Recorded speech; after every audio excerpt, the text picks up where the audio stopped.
there she was. She's on the street, and apparently at the same time a modeling agency drove past and looked at her and said, "Oh my God, we've got the next supermodel." And she didn't even know. She was just a kid that looked like a hippie. I definitely am one of the pioneer. Yeah. And because I never did bodybuilding, I only did fitness. Yes. I had no idea in 91. I knew nothing about bodybuilding. I knew nothing about, and there was, fitness was just barely cracking the scene, It was hardly anything. It was just women's bodybuilding for the most part.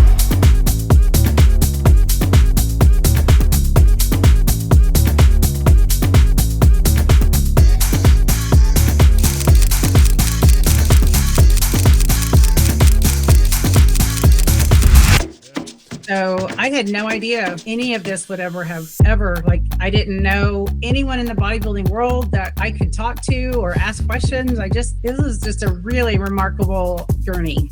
When I moved to LA, I was literally in LA for four or 5 days, and she called me and invited me to Jamaica for a photo shoot. I was at the right place at the right time, and I met the right people because I was not afraid to talk to people. What's the best exercise for glutes? And I'm always like, sprinting. Yeah. And they look at me and I said, well, have you ever seen a sprinter that doesn't have a good physique and good glutes? And they're like, no. I'm like, well, what do you think that's from?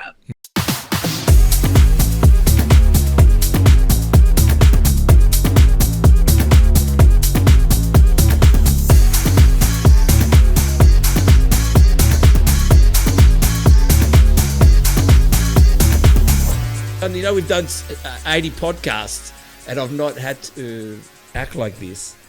But Stephen, that's the Holy Spirit, Stephen. I don't really read much, but I know. No. Okay. You have to do me this favor. You're going on. You have to read the Bible. Chris, I can't believe we're doing Bible study with one of the most beautiful women in the world of bodybuilding. Like we've got Bible study going on tonight. Tonight is Bible study with Monica Brant.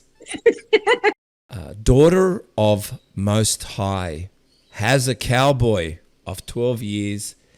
She'll dance to Jiggy With It by Will Smith with very little dance lessons and look like a pro. Self-taught gymnastics, until she got a coach. Horses kiss her. She has a bodybuilding career with quite the achievements, second to none. 25 years competing multiple times a year. From fitness to figure, has conquered a few federations as well. Sprinter, believer. Is she the Farrah Fawcett from Charlie's Angels or the Jamie Summers in The Bionic Woman? Let's find out if she calls me Charlie. Please help me welcome Miss Olympia herself, Monica Brant.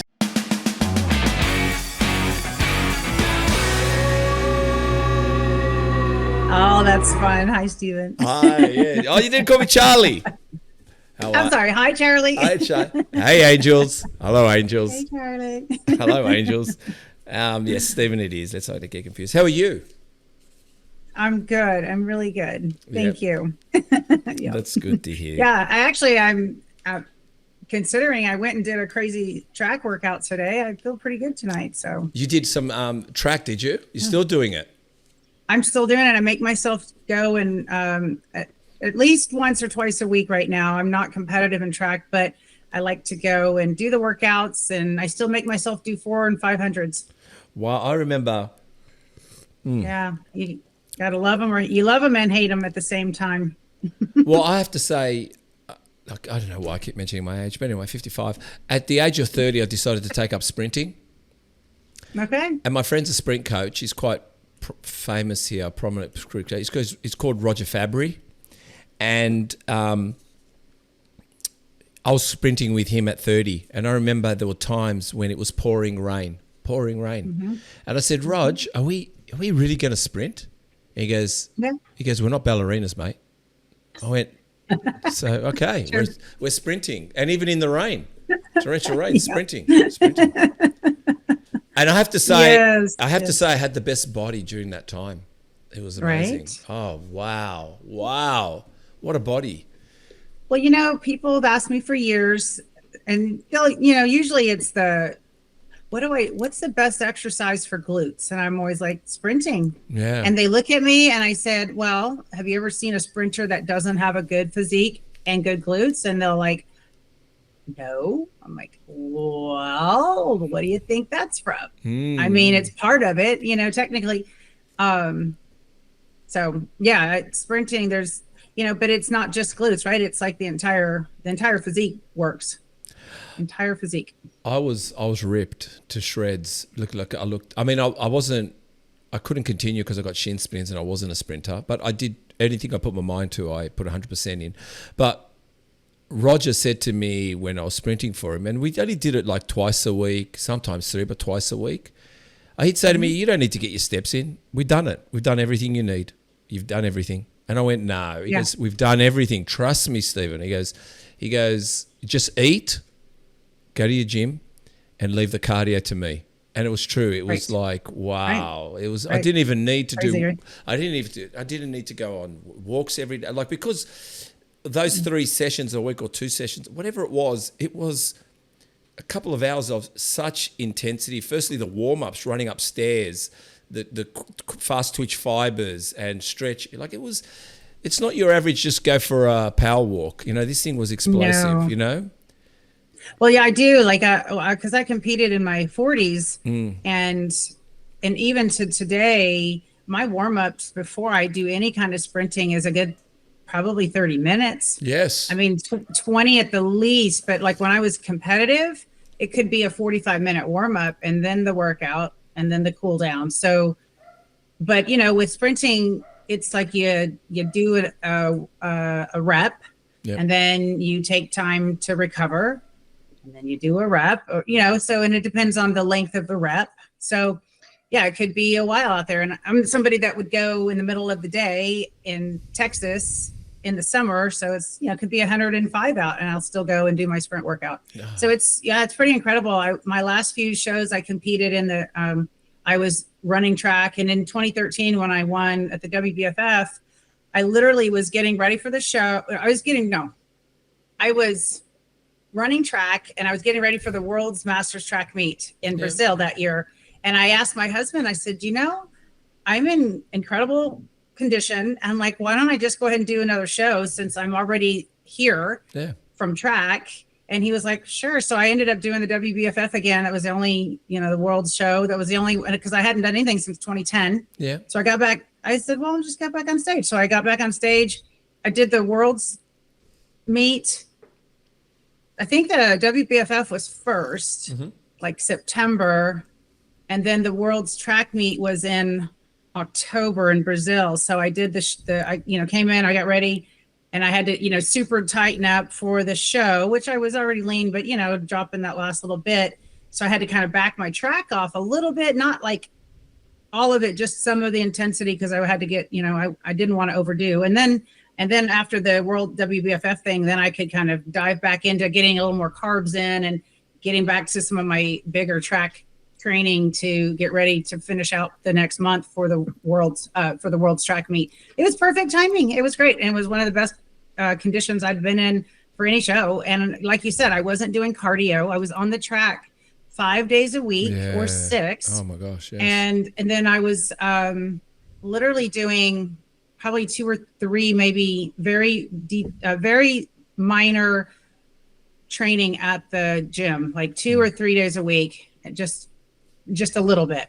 Yeah. So that's crazy what a good sprint routine will do for you. So if someone had to ask you got to choose one, bodybuilding or sprinting, which one? Sprinting. Wow. And sprinting obviously started from very young. And did you got up there, didn't you? Did you represented the country? Tell me a bit about it, just if you don't mind. No. So I competed all through school. Yep. And we actually, one of the relays I was on, we still have a state track meet record, or state record from 1986. I was on a very fast team. We did the 4 by 400, so the mile relay. Yep. And our time is still up at the high school from 1986. How crazy is that? We're super fast. But so after high school, I went and rode horses in college, and I got into fitness. So track ended for me as far as competitively, but then in my 40s, I ended up competing again in the world's masters track meet. Yep.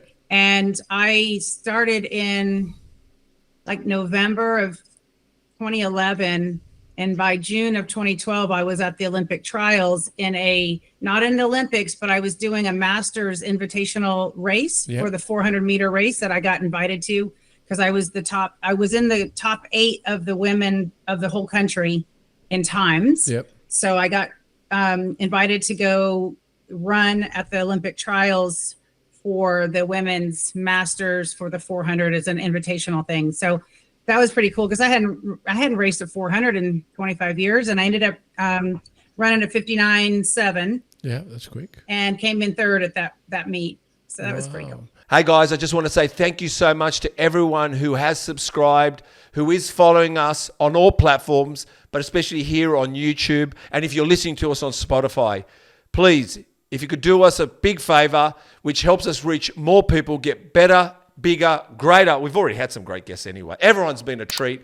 Hit the subscribe button, hit the notification bell so you're notified every week a new podcast that is launched. And I just want to say a big thank you. But again, subscribe, hit the notification bell, and enjoy watching Muscle Talks podcasts. Why didn't you go to the Olympics then when you were younger? Well, I wanted to ride horses. I wanted to ride in the Olympics and with horses. Oh, so you wanted to do equestrian. That's what I grew up doing. So, all right. So let's. I grew up riding horses. All right. Since we've broken down to sprinting, equestrian or sprinting? Which one? Which one now? Oh no, can't. I've never had to choose.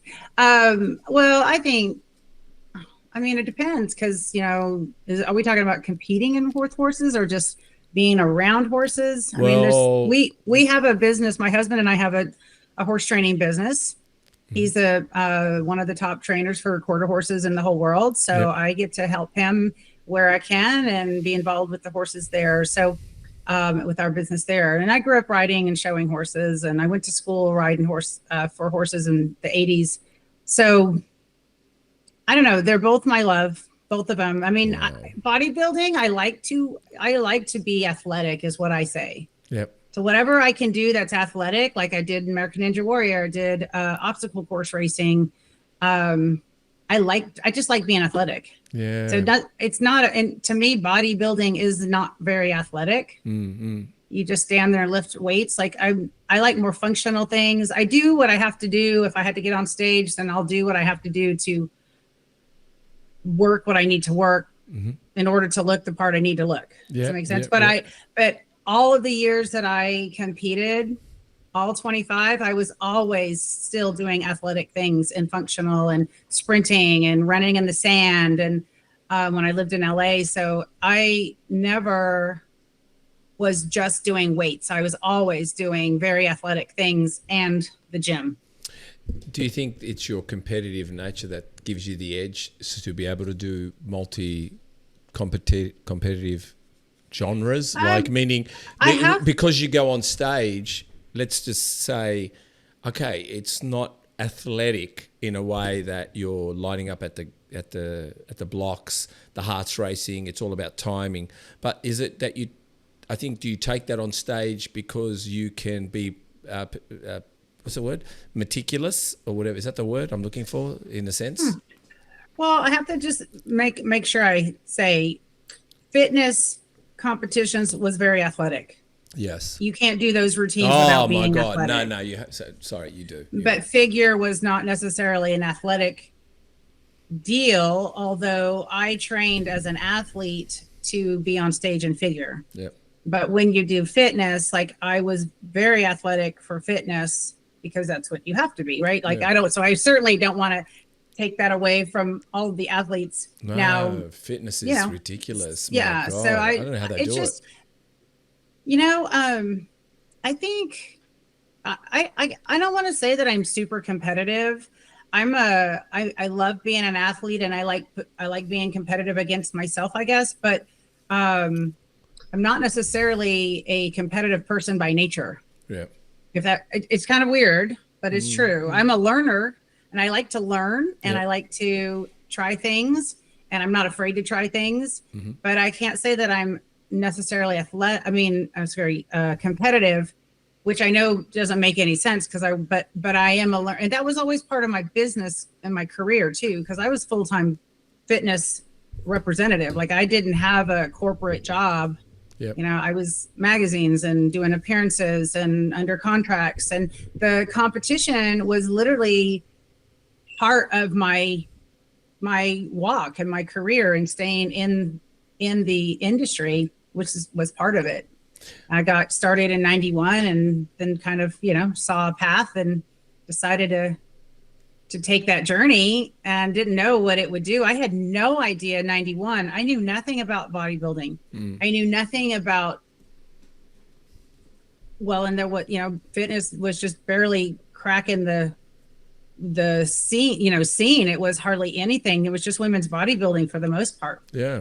So I had no idea that any of this would I didn't know anyone in the bodybuilding world that I could talk to or ask questions. This was just a really remarkable journey. Were you, I'm going to sound a little bit like a male, I apologize. It's okay. But obviously you're absolutely gorgeous, and obviously you're very gorgeous growing up. So you were not only blessed with not knowing you were gorgeous, you're gorgeous, and not knowing you're athletic, but you're athletic. Not knowing you're competitive, you're very competitive. Because you knew you were athletic. I'll take that bit out. I knew I was athletic. Let's take that out. Sorry, yeah. I kind of realized when I said that bit. So the good looking to, you know, modeling, let's say, for a sport, and competitive. I think maybe when you got into character to be competitive, meaning you got competitive when you got on stage, you got competitive when you were at the track. I think outside of those fields, you're probably not competitive because you're thinking to yourself, I'm not competitive. But as soon as you're smelling the grass of competition around you, it must be just a natural thing that pops inside you that, okay, we're on now. I think we're competing today. Today we're competing. Is that? Yeah, and I guess it depends too on what it is. If it's something that interests me, because I'm definitely not competitive. Like say basketball, I could care less. I don't want anything to do with basketball. Yeah. Y'all go play. I don't care about golf. Like a lot of things I don't care about. Volleyball now, if I could go play volleyball, I'll play volleyball all day long. I love that. And I was competitive in volleyball in school growing up, but and to this day, I'd go out and play volleyball if I could, and probably want to get on a team because then I love it so much. But it really is about what I truly love to do, and then being able to do it in a competitive way. But I go back to being like, to do what I love, what makes me feel alive and strong, you know, is things that are very athletic. So when I started doing the obstacle course racing, it was like I wanted to learn how to do more obstacles. I wanted to be stronger and do more. So I started doing the Ninja Warrior stuff, just playing around with that. And I found I had some skill in that game too. And of course, you know, but super athletic. You have to be really athletic to do a lot of those things. And it was really fun to try it for sure.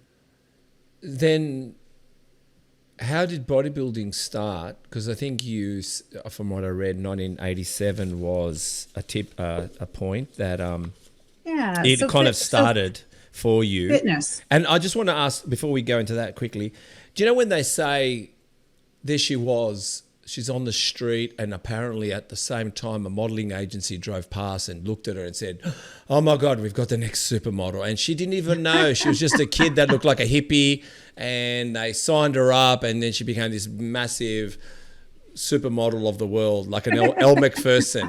Was that the same thing that happened to you? Were you just standing at the corner somewhere holding your horse, and someone hanging out, someone drove past, Joe Weider drove past and goes, get that woman. Like, what happened? Right. So let's talk about 1987 and moving forward to 91. You're so funny. Well, in 86, 87, one of those years is when fitness, like the actual fitness competition started. Mm-hmm. And it was an organization called the Fitness USA. Yeah. And they had a physique round. Everyone wore the same two-piece. Mm-hmm.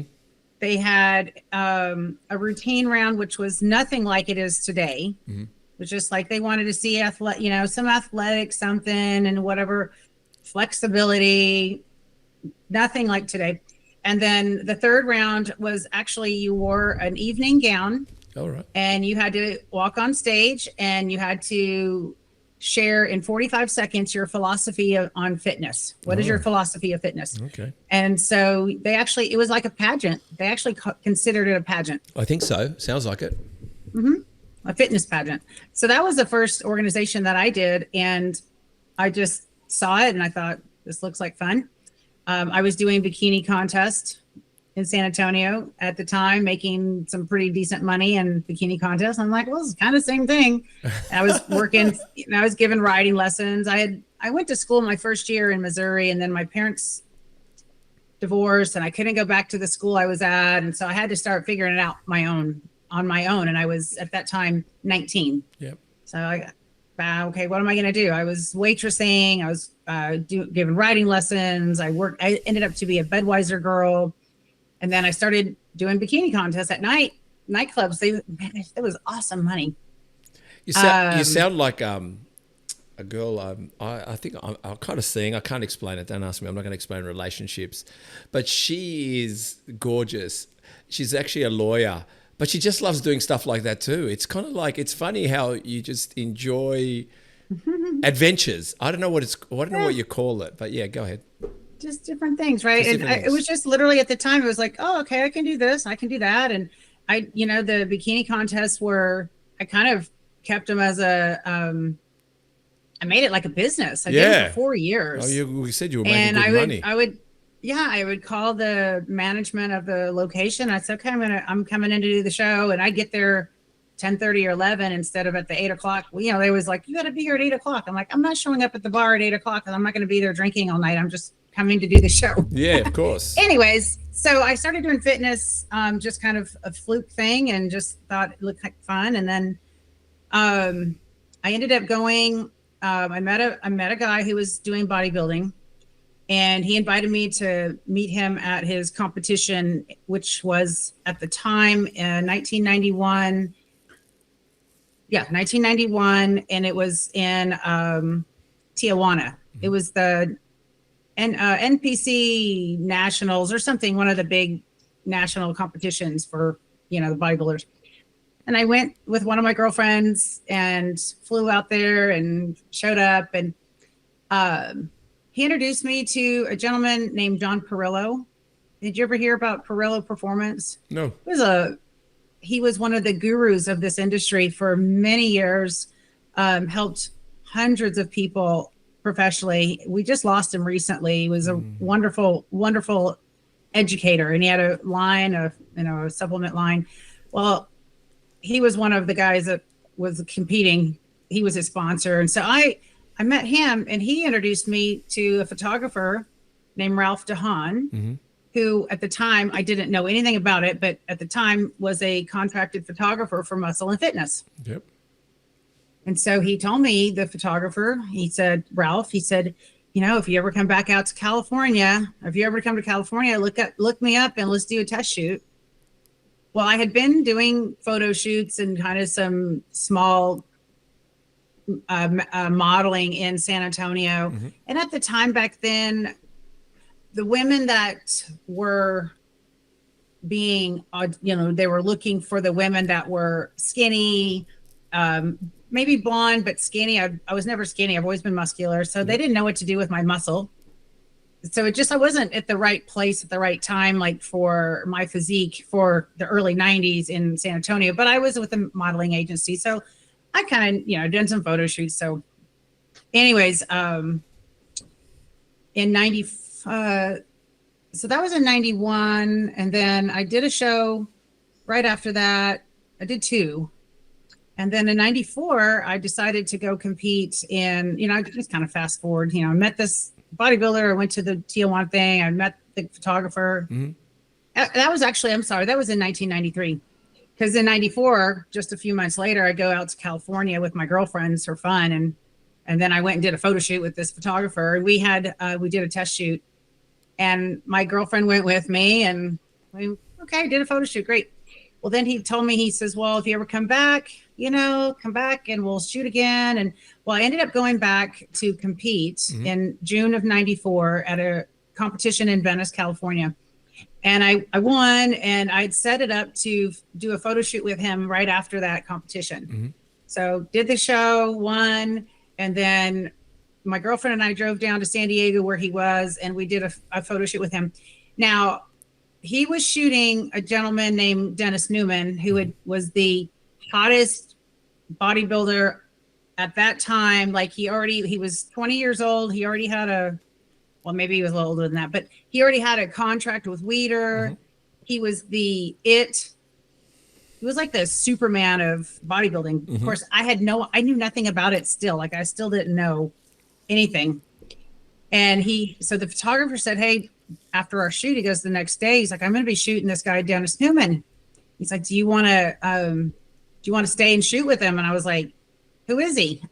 He's like, he's only the hottest bodybuilder. Like he did, I don't remember what he told me, but he was just like, yeah, we'll just shoot. And I didn't understand what he was shooting me with this guy for, but I was like, okay, I'll stay. And so my girlfriend and I stayed another night, and I ended up shooting with him. And that was, can you see this cover? It's this cover right here. That was my first. It ended up to be, I did the photo shoot with Dennis, and I didn't really know what we were shooting because I still didn't understand how the magazine stuff worked. Yeah.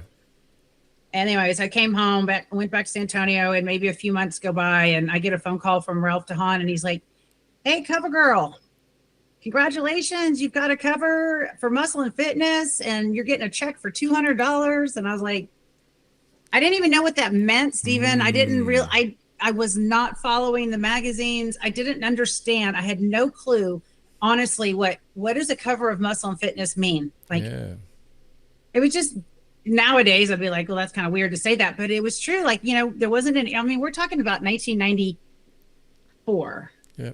It's really different. And I was just 23 at the time. I wasn't the early 90s. I remember the early 90s. Can I just ask, I want to intervene. I want to keep hearing this story. That's okay. Because I want you to keep going because I'm mesmerized. I'm mesmerized, and look, I think me and you are around the same age anyway, but I'm 54. Yeah. I'm 55.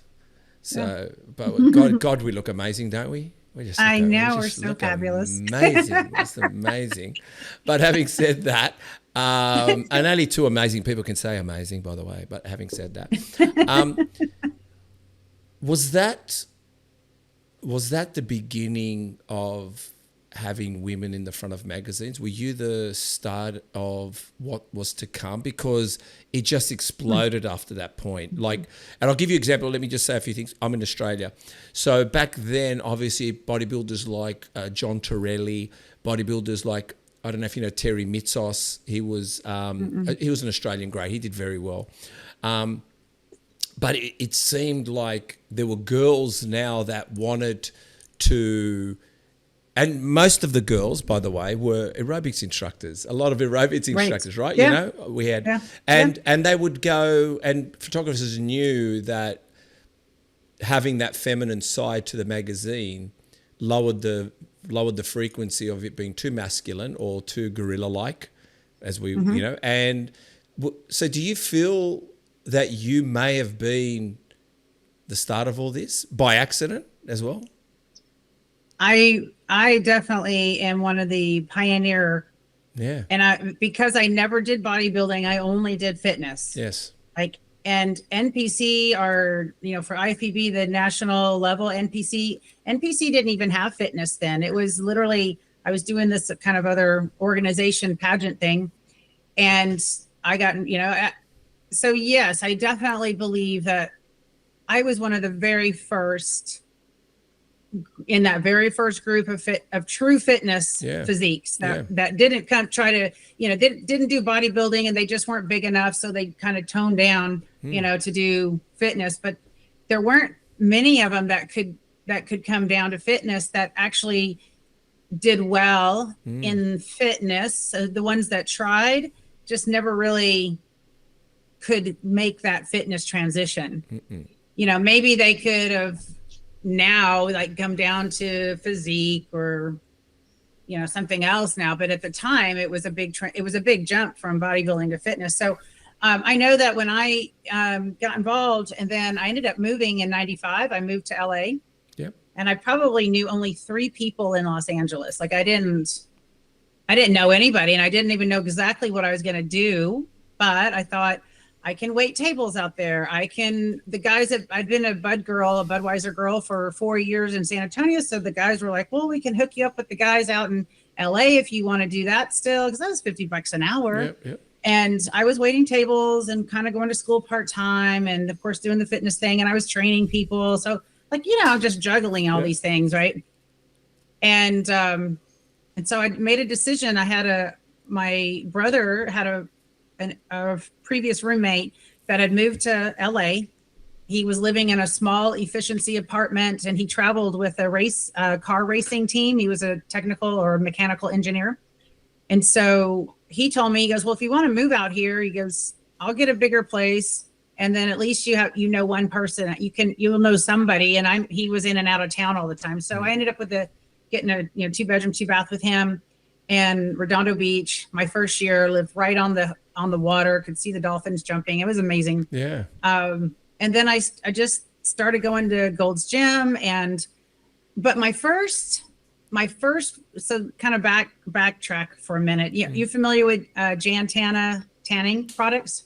No. Did you ever hear about? No. Well, that's okay. But so Jan Tana, her name is actually Jan and then Tana. Yeah. So her tanning line was one of the premier colors for competition. Okay. Yep.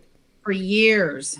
She promoted shows. She promoted the men's Masters Olympia. Mm-hmm. She was like the main color for everyone for years and years and years. And then Protan came in, and because I know Protan. That's right. Yeah. So I think Jan literally just kind of maybe this last year or two decided she was kind of done with the industry, and she's moved into the entertainment industry primarily now. But so she's been around forever. Well, she was in 1995, before I moved to LA, I went to the Fitness USA Nationals, and I qualified and got to go to the Nationals in the Fitness USA, is the organization I was competing in, the pageant.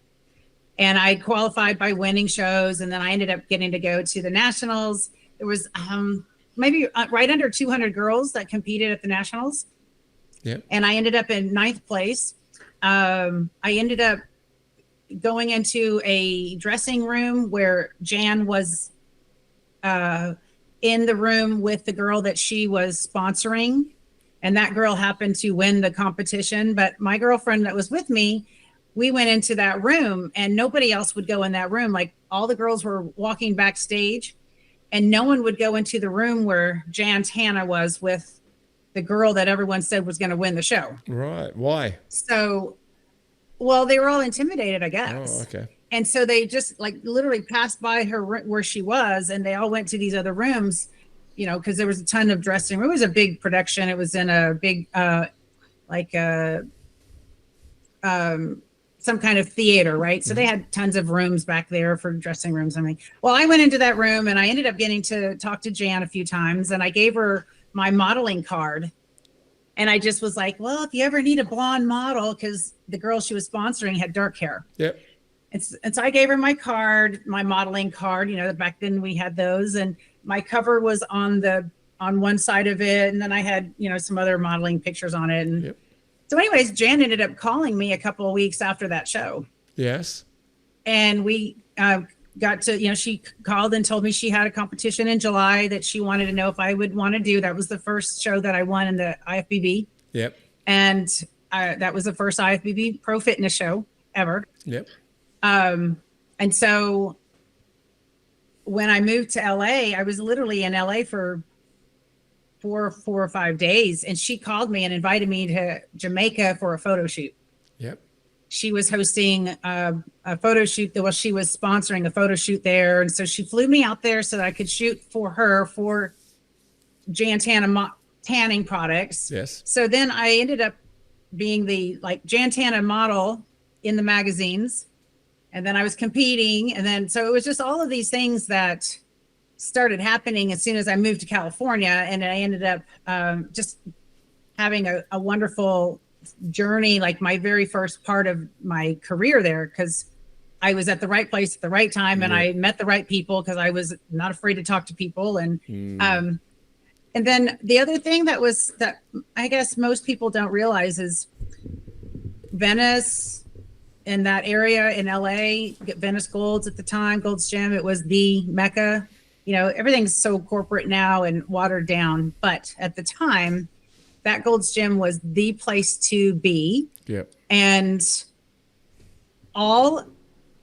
probably 99% of all fitness, physique, bodybuilding, whatever you want to call them, photographers that did 99% of all the photos for all the magazines worldwide were in that area. Oh. They worked out of Gold's Gym, or they were contracted by Muscle and Fitness, or they were contracted by, or Weider, or they was like Iron Man magazine with Mike Neville. All of them were in that vicinity, all of them. The freelance that did for Muscle Mag or any of the magazines. So I was in the front of all of those photographers.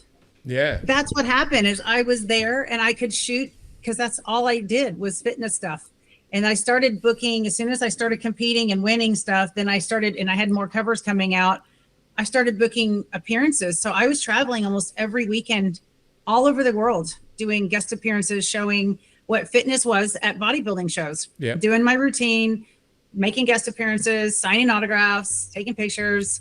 And my career was crazy because I was always traveling somewhere new. And, I got to know so many of the bodybuilders because I would end up traveling with a lot of them because they would bring a female and a male for a guest appearance.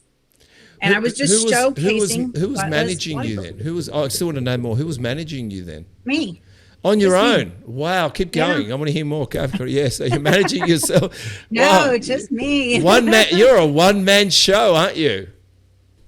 Well, I mean, it's harder now with all the things that are, with where everything is now, digitally, it's a lot harder to do that because there's so many more. I mean, there's some easier pieces of it, but there's a lot more, I think, a lot more technical and creative and all this stuff, which I'm not super creative, and I don't enjoy sitting and editing videos or anything, I don't like doing that. No. And I don't like doing selfie things, so I traveled for and I ended up getting multiple contracts with companies to be a spokesperson, and then travel and do guest appearances for them. And the magazines are really what made the celebrities. They did. And I was tight with the Weider crew. I was tight with Oxygen and Muscle Mag people, the Robert Kennedy, and I worked a lot with Iron Man. And so, and then I was out in Australia. I worked with Muscle Evolution. I have a couple covers from Australia. Yeah. I don't know. I just, it was a really amazing time. And it was so different back then because we weren't like taking pictures and trying to make ourselves celebrities. It was like you got called, or the photographer wanted to shoot. It was like, it felt like a real career. Yep. Yeah. It's hard to explain it to people now because social media has taken over so much, and people can just, do so much with that's different. But firstly, yours was a lot harder. Yours was quite physical, right? And also you were quite iconic in relation to these new platforms that were coming out. Like I said, the girls in the magazines, but it just seemed like it was flowing for you. Was there any point, I mean, are you a strategist? Did you know what you were doing? Did you kind of... I honestly, once my career started going, I had so much always coming in, and I kept up with all of my fans. I mean, I had boxes and boxes of fan mail. Yep. and I had, I didn't give out my home address, but the magazines would put your business address. Yes. And then when I had the website, so I had mail coming in from all over the world, and I kept up with that. I remember flying to Europe or whatever, and I would do fan mail while I was flying. Wow. I would just answer, and then when I got back home, I would put them in the mail. So I did, because I really appreciated having fans. And then emails, I kept up as best I could, and then I was one of the first to have a website in the industry in 1999. Yep. And I was one of the first to have a fan club. I had a fan club for 10 years. I had a forum, and I kept a diary, and some of those fans are still fans today. It's kind of fun, because we'll talk and like, hey, remember those days? But I don't know, I didn't have a strategy because I was so busy in the moment, and either competing or traveling for guest appearances. And then it was, and then I ended up getting married, and I look back, and I probably wasn't supposed to marry the guy that I married, because he really was a bad news at the end of the day. And so that took a chunk of my life and turned it upside down. I still was successful in a lot of ways, but it was very challenging to get through that. And he ended up to be abusive, and I had to walk through all of that. So, and then get out of that and try to recover. And so that was right around when social media literally just started. So was it that I didn't want to talk about it. Yeah. It was very private.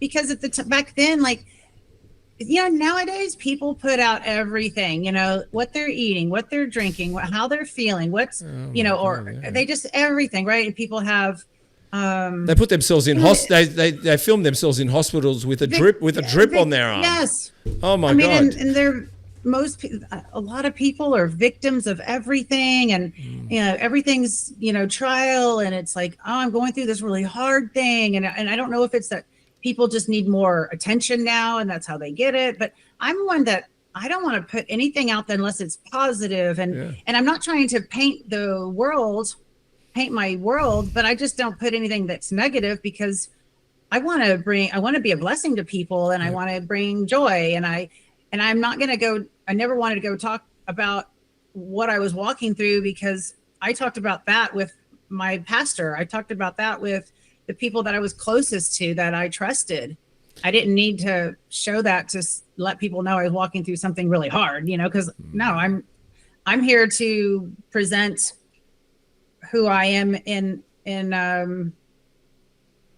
who I am. And that's, walking through, I don't know, it was just different. And nowadays it's like everyone's used to putting out stuff that's, oh, this is what, because that's what, reality TV, they want the dramatic effect of your story to, what did you walk through that was so challenging so we can make a big splash about it? It's reality TV, right?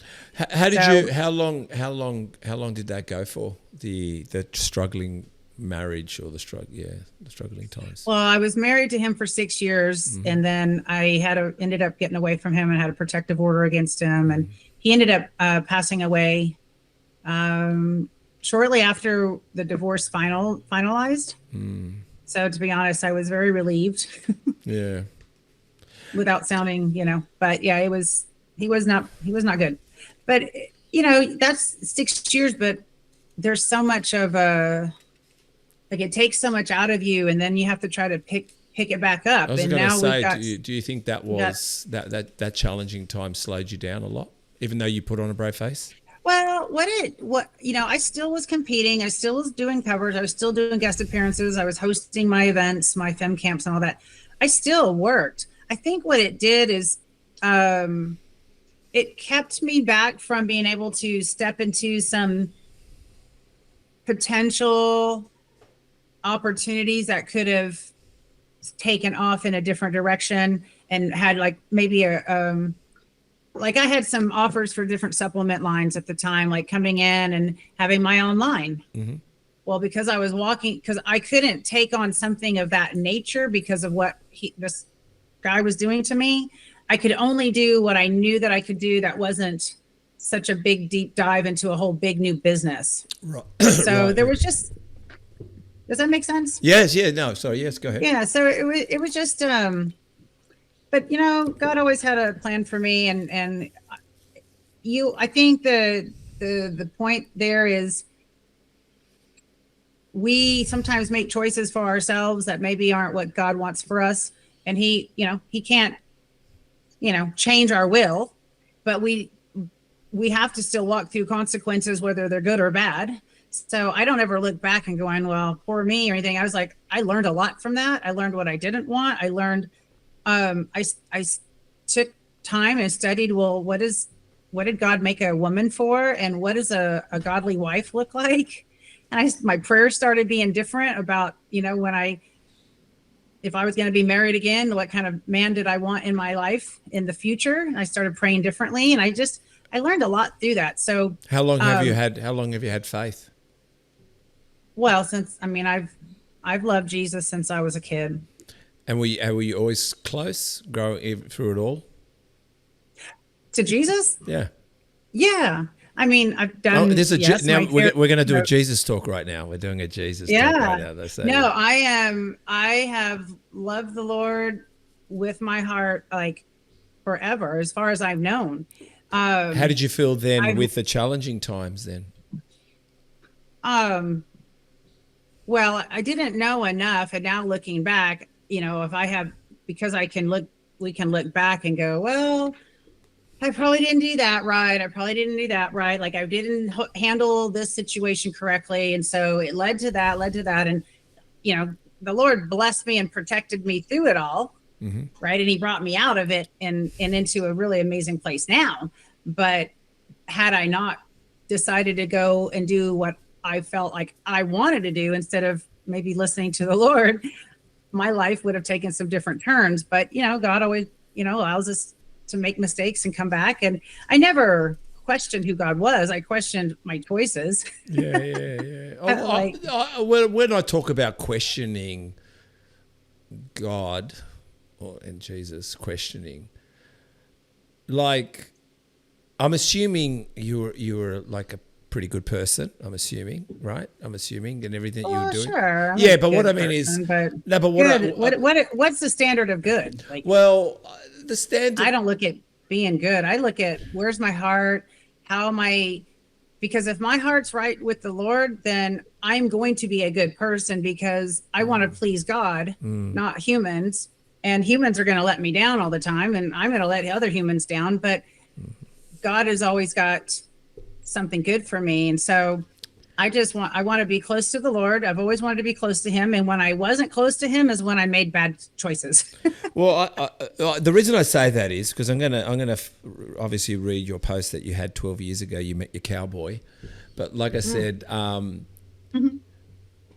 for me, I'm at I'm at a crossroad questioning him at the moment. He's made things without trying to reveal anything. I'm very much an optimistic person like yourself.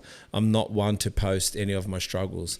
But if I said to you the challenging times he's given me and what he's taken away from me is just, I just don't know why. I'm trying to think, who was I to test me at such degree? And I just think to myself, like, sometimes I think he's got a big box of popcorn and a Slurpee and he thinks Steve is one of the funniest guys down there. He's hilarious, man. Guys, come around, angels, everyone. Come and watch this guy. Because that's how I feel. Hey. I feel like I must be the biggest comedy show that you can test me, break me, put me on my hands and knees, ask me to serve. And I just feel like, I was just telling Chris, excuse my French. Oh, no, I won't swear because I shouldn't swear, but I won't swear. But the thing is, I just feel like, sorry. I just feel like, I don't know. I don't even know what a strong faith is anymore. I thought I did have one, but I just wonder maybe I can't do it. Maybe I can't take it. That's how I feel. Like talking to you, I feel like this is a podcast of conversation. This is not an interview. And I want to be raw and real with you. I don't want to sit here and be any other podcast than a podcast because I researched you. I've got all these pages on you, right? I don't know who you are, meaning when I say I don't know who you are, I only get anxiety before I write my script. Once I write my script, I don't have anxiety. Hi, I'm Yvonne from Rock Creek. This is our hemp protein chocolate brownie mix. Tastes sensational. Please, you can buy yours online at rockcreek.com.au, and don't forget to use your Muscle Talks 10 coupon code for a 10% discount. But I the first thing I said on your intro is, sorry, I just bring it Child of the Most High. Daughter of the Most High. Why do you think why would I choose that first? Because that's probably what stood out to you. Yeah, but yeah, because because you're questioning, if you're questioning your faith and you're wondering what's going on in your own life, then that probably stood out to you, and you're like, why is that? Why did that? And you might be asking yourself, why did that stand out to you? Well, it's the most important. It's the most important thing, because you said something as well. I'll say something as well. I know that if someone is banking on me, we're in trouble. We're in trouble. And people don't understand when I tell them I don't bank on you, especially in relationships. When I say, look, this might sound rude, I don't bank on you. I bank on God first. I have to bank on myself with him, and then you're safe with me. But while you tell me you're judging me and you've got me at number one, or you got me wherever you got me, I said, I don't stand a chance. And it scares me. But the thing is, I guess because that's your second question here, daughter of Most High, I was going to ask you that as well. Well, look, this is what I mean. All right, I'll go to the second question. Daughter of Most High, it's on your bio. Tell us, talk to us about faith. And has it always been that way, which we are asking. But for me, and I feel like I want to talk to you about this, because I feel very vulnerable right now, actually. So I want to talk about it. Let me just breathe. 1 second. Okay, let me breathe. Okay, let me pull myself in. We've done 80 podcasts, and I've not had to act like this. But Stephen, that's the Holy Spirit. Yeah, but I feel, and he's showing you his presence, and he's showing you he loves you, and he's here for you, and it's okay if you're questioning. That's okay. But I don't. He's not turning. I don't feel it though. But that's what he's doing right now for you. Even though I'm trying, I'm so trying to be a good person. Like I'm trying. That's why you can't try to be a good. You can't. No, you can't. I'm not trying to be a good. Hear me out. No. I'm not trying to be a good person. Meaning, I'm not trying to be a goody two shoes. I'm trying to be obeying. I'm trying to be serving. I'm trying to get what is. Maybe I've got this completely wrong, but. The one thing I have, Monica, is I go to church every Sunday. I go to 2 services every Sunday. And I've had to pull it back a little bit because I'm going in very judgmental. I'm going like I'm questioning a lot of things. But what I've seen and what I've gone through and what I do quietly that no one knows, maybe Chris knows only, but no one knows, is everything I do is to serve, is to please him, not just in belief of Jesus, which I do, is in my actions. But I find that people seem to like to say the word, but not act the word. And that hurts me a lot. And though I'm acting the word in silence, without speaking the word in silence, like I said, I feel like he's got this big bowl of popcorn and a Slurpee, and he's having a wonderful time with me. That's what I feel. Can I ask you a question? Please do. Go for it. So first of all, I love the humor, and you have to imagine everything that we experience on earth, if we're made in his image, he is. So if we have humor, it's because he's got humor. Okay. Right? Yeah. If we have emotions and all these different emotions, it's because he does. He, the Trinity, will use the pronoun them. Yep. They. Because it's 3 people, it's 3, right? Yep. Father, the Son, Holy Spirit. Yes. So where do we think these pronouns came from? And I'm going to use that gently because we're talking about 3 and 1.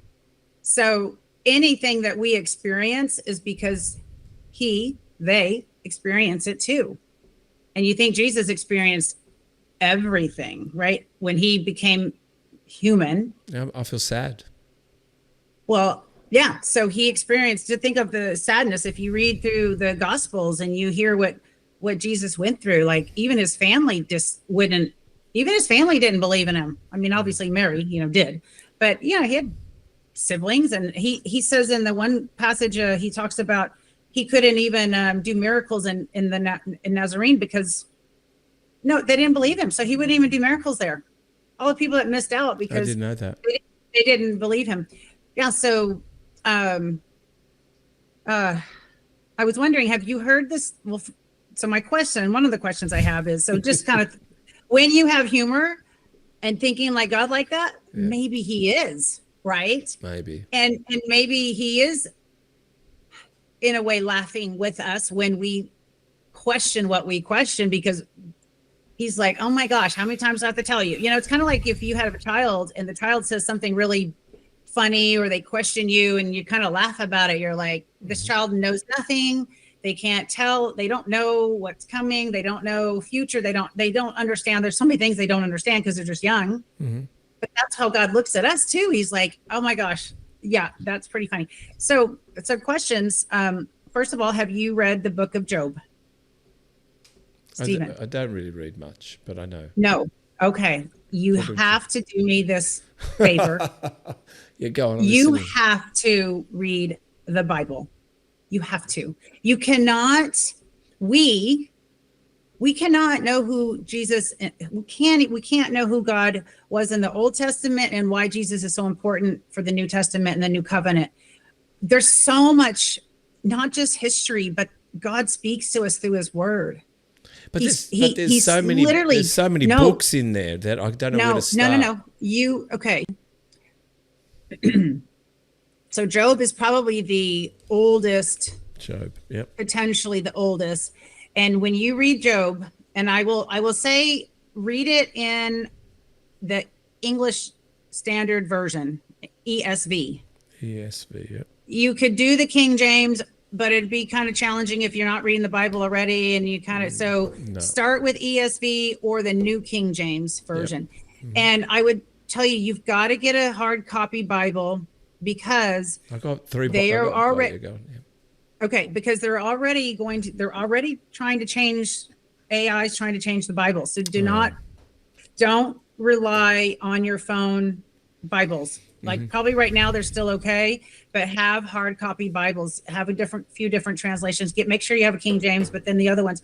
So read Job, because what happened with Job is he was at the time the wealthiest, the most good person, wealthy. He had amazing family. He had all the respect of everyone in his area. He had, I don't know how many thousands of animals, wealth. He had real wealth, and he had everything. And the story the word story has been messed up because Disney's taken the word story and made it like, oh, fairy tale. Yeah. But story is actually really what it is a story, and it's usually real, right? So it's not like a, Disneyland story. But the enemy, our adversary, we'll call him Satan or the beast or, the dragon, whatever you want to call him, the adversary that we have, the fallen angel that was the most important one before he fell. He went in the courts of heaven. It says that he went to the court and started saying, hey, Job, he only is worships you because you've given him all this stuff. If you took all the stuff away from him, he wouldn't worship you anymore. And God said, no, he would worship me. And so it talks about what God allowed the enemy to do to Job in order to prove that Job loved God with his whole heart and would not blaspheme God. He would not turn his back on God.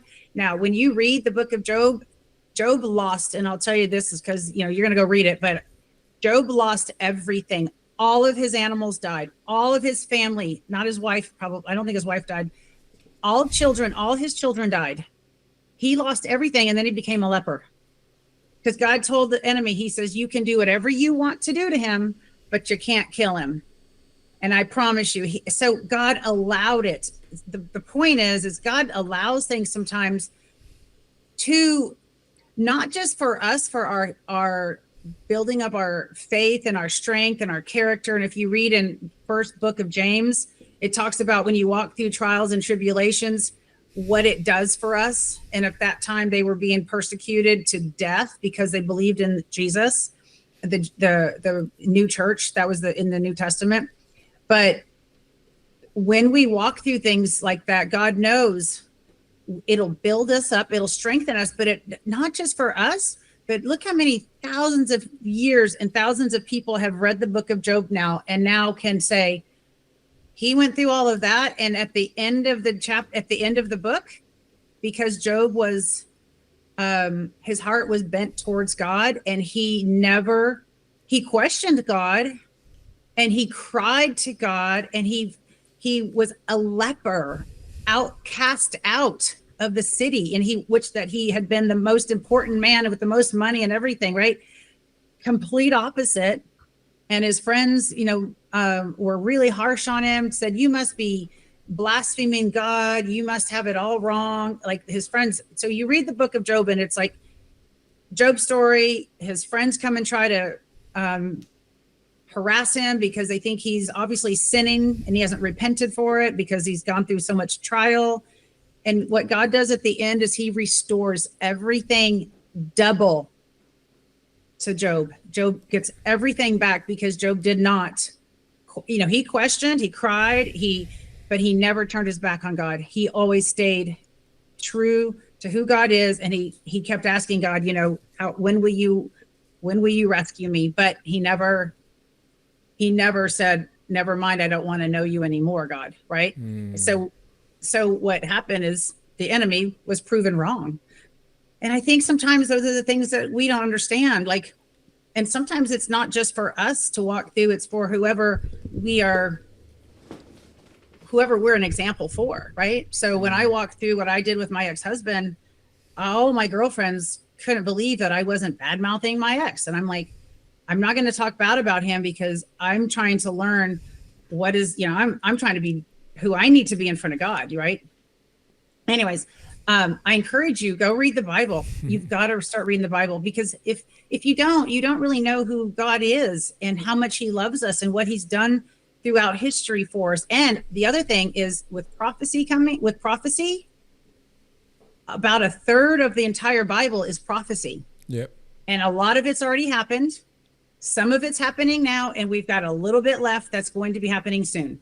Wow. So it's really important not to miss those things. Yeah, no. And I can tell you, there's some really, last thing, there's some really good, I'm happy to share with you off camera, or send them, across, but there's some really great read through the Bible, plans that you can do with a little reading every day. And then there's an author who talks about what you just read and describes it for you. And it's chronological. So it'll take you through chronologically. But there's a lot of that kind of stuff out there, which are really good. But Job is an amazing book to read.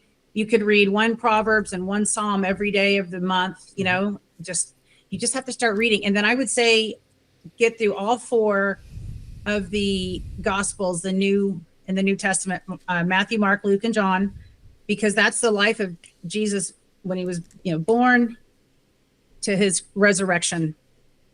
So those 4, you really need to, that way you get to know who Jesus, why he came, because there's amazing, I love John, the book of John, but I could go on. I've read the whole Bible. I've done a lot of studying. I'm just going through and reading it again. But I do a lot of research and studying. I'm doing a Substack. Are you familiar with Substack? No. I've been writing. So about a year and a half now, I've been doing devotionals over on a platform. It's an author's platform called Substack. Yep. So I'll have to send you my links so you can go check those out. Because they're maybe each one is like a 5-minute read, maybe an 8-minute read. And then some of them I'm doing podcasts where I just talk about scripture that I'm reading and I discuss it. So I'll send you that link. Maybe you'll save me. Maybe. You know what? Here's the thing. Before I came on, my husband and I prayed, and he prayed that this would be a blessing for us tonight. So that this conversation would be a blessing. Now, you're going to make me cry again. No, I'm telling you, I ask God for divine appointments all the time. And And if you read the very end of, if you want to write this down, the very end of the book of Ephesians, it's in the New Testament, Ephesians, Ephesians. Yep. It's there's only 6 chapters. And if you read the whole book, it'll take you probably 10 minutes, maybe 15. Yep. 6 chapters. Yep. The very end of the 6th chapter, Paul is writing Ephesians. Paul's an apostle who brought Jesus to the Gentiles. Yeah. And he was in prison for preaching about Jesus. Mm-hmm. And he was a very important person before Jesus got a hold of him. Like, important meaning he was killing Jesus followers. Mm-hmm. He was brutal, but he had a money. He was high influential in the Pharisees. I mean, he comes from a very big family, a very prominent family, but Jesus got hold of him. He had an experience. He became Paul the apostle. He wrote 9 books of the New Testament. Ephesians, at the end of Ephesians, he's in prison, and he says, pray for me no matter where I am, that I will speak boldly about the mystery of the gospel of Jesus. And so here he is in prison, probably being tortured. He's probably been beaten almost to death, because they would do that. They would beat him. They knew how to beat someone just before they would die. Yeah. And he was in a horrible prison, not like we have prisons now, probably, like dungeon stuff. And he was asking that they would pray. He had someone that would write for him, and probably went to visit him and said, hey, go write to the Ephesian, the people, ask them to pray for me, that whenever where I am, that I will speak boldly the mystery of the gospel of Jesus, which is the story of Jesus. So I pray that prayer for myself. It's beautiful. And I wait for God to bring those times to me. So here we are. Yeah. And you have a ministry and I'm just going to speak this out. You have a ministry that God's given you. And maybe what's happening is you have a calling on your life that's bigger than you know. And God's got to use you in a prominent way with the people that your network. And the enemy's trying to keep you from that. They are. So he's trying to throw things at you to keep you. And you don't know about the armor of God, do you? No. Ephesians 6. Yeah. It's right around you got to just read the chapter, and he talks about the armor of God. And part of the armor we have is a shield of faith to extinguish the enemy's flaming darts that he's throwing at us all day long, because he never sleeps. So if you don't know about the armor of God, there's a helmet of salvation, a breastplate of righteousness, a belt of truth. So we got to know what the truth is. The truth comes from reading the word. The sword of the Spirit. It says that the sword of the Spirit is the word of God. And it says it's sharper than a double-edged sword, and it can pierce through bone and marrow. And it said it also can divide spirit and soul. That's God's word. That's why the enemy's trying to keep you from reading his word. So that's what the word is. And then the armor, that's the armor that we put on, the helmet of salvation. Well, if you're saved, you've got the helmet of salvation, breastplate of righteousness to protect our heart, because what comes out of our mouth is what's in our hearts. All of this is scripture. And it says that we're to bury the scripture in our hearts so we can share it. This is the most important thing to me, way more than, yes, we've got to have a strong body, and my career has been amazing, but what God's done in my life is the most important thing, and the most important thing that other people need to hear. And God gave me a platform. It was amazing. The covers, I have 130 magazine covers, which is, no one can do that anymore, right? Like, I used to go walk in the grocery store or the gas station or the airport, and my magazine covers were everywhere, and people all recognized me everywhere, right? So all of that was incredible journey. Like, I would never trade it for anything. I've had the fans, the people in this industry, the people that have hired me to work and make appearances all over the world, things I've learned on how to take care of myself, how to eat well, and how to eat well. And at this point in life, when I've been 8 years out of competition of something, I'm still like sitting around 13.5 body fat. Like, I love to take care of myself, and I've learned so much. I'm a learner. But the most important thing is what people need is what they need, a heart transplant. And only God can do that. And every one of us, because we're made in God's image, if God created all of us, which he did, he left. Just think of this. If you made something, wouldn't you want to put your initials on it or your signature or some kind of little creative thing on it that would make a stamp of you, so that like your logo, yeah, right? yes. So God has put his logo, Yeah, all of our hearts, our spiritual hearts. And we try to fill that with everything but God. And I tell you, I tried to fill it with my ex-husband. Even though I loved the Lord, we still fall into this thing, right? And because we're not mature, because we're not reading the word, because we're, around people that aren't helping us stay in it. That it's like if I try to stay on a good nutrition plan and my husband keeps derailing me because he doesn't care, so he doesn't do that. But just saying, like, we have to surround ourselves with people that build us up, and we can then build them up too in the right places. And so that hole in that heart will always feel empty, and it'll be the biggest. And that's why people get depressed. That's why people have anxiety. That's why people feel suicidal, because the enemy makes us think that we can fill that hole with anything else besides the Lord. And only now we have access to God because of Jesus and what he did on the cross for us. It says in Romans 5:1 is another verse for you to write down. It's really good. Yeah, Romans 5:1. We're doing Bible study. We are. Most important thing. Stephen, this is the most important thing. Listen. This is good. If I never got to talk to you again, and this is what we got, this is the last communication, because everything in the world shut down and all the electricity, internet, everything went down. If we never got to talk again, I want you to go, I need to look these things up, and I want because then you are going to take that to the next person, and the next person, you're going to be the one leading other people to the Lord and encouraging them in their faith. That's what we're to do. Romans 5:1, chapter 5, verse 1. Yeah. It says that we are, and I'll use my words, but when you go read it, you'll see. It says that we have peace with God because of what Jesus did on the cross. Yes. Otherwise, if you take that out and say, if we don't believe what Jesus did on the cross and we don't believe in that, then we have no peace with God. How do people have peace in their life if they don't have any peace with God? It's fake peace. And that's why people can't survive like that, right? So we have peace with God when we believe what Jesus did on the cross, and we accept that and ask Jesus to live in our heart, and we become born again. We are now spirit filled, and now we have confidence that we can approach a holy God at his throne and ask for forgiveness, ask for things that he would want us to have. We can ask questions because now Jesus is our advocate.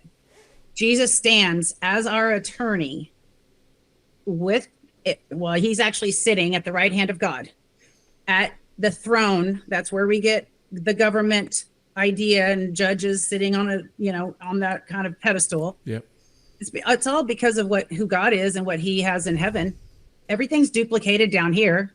We think it's human, but it's really biblical. So Jesus, when we have accepted him, is now our advocate. And when the enemy comes to the throne and tries to say to God, hey, look at your kid down there, Stephen just did, or Monica, Jesus goes, hang on.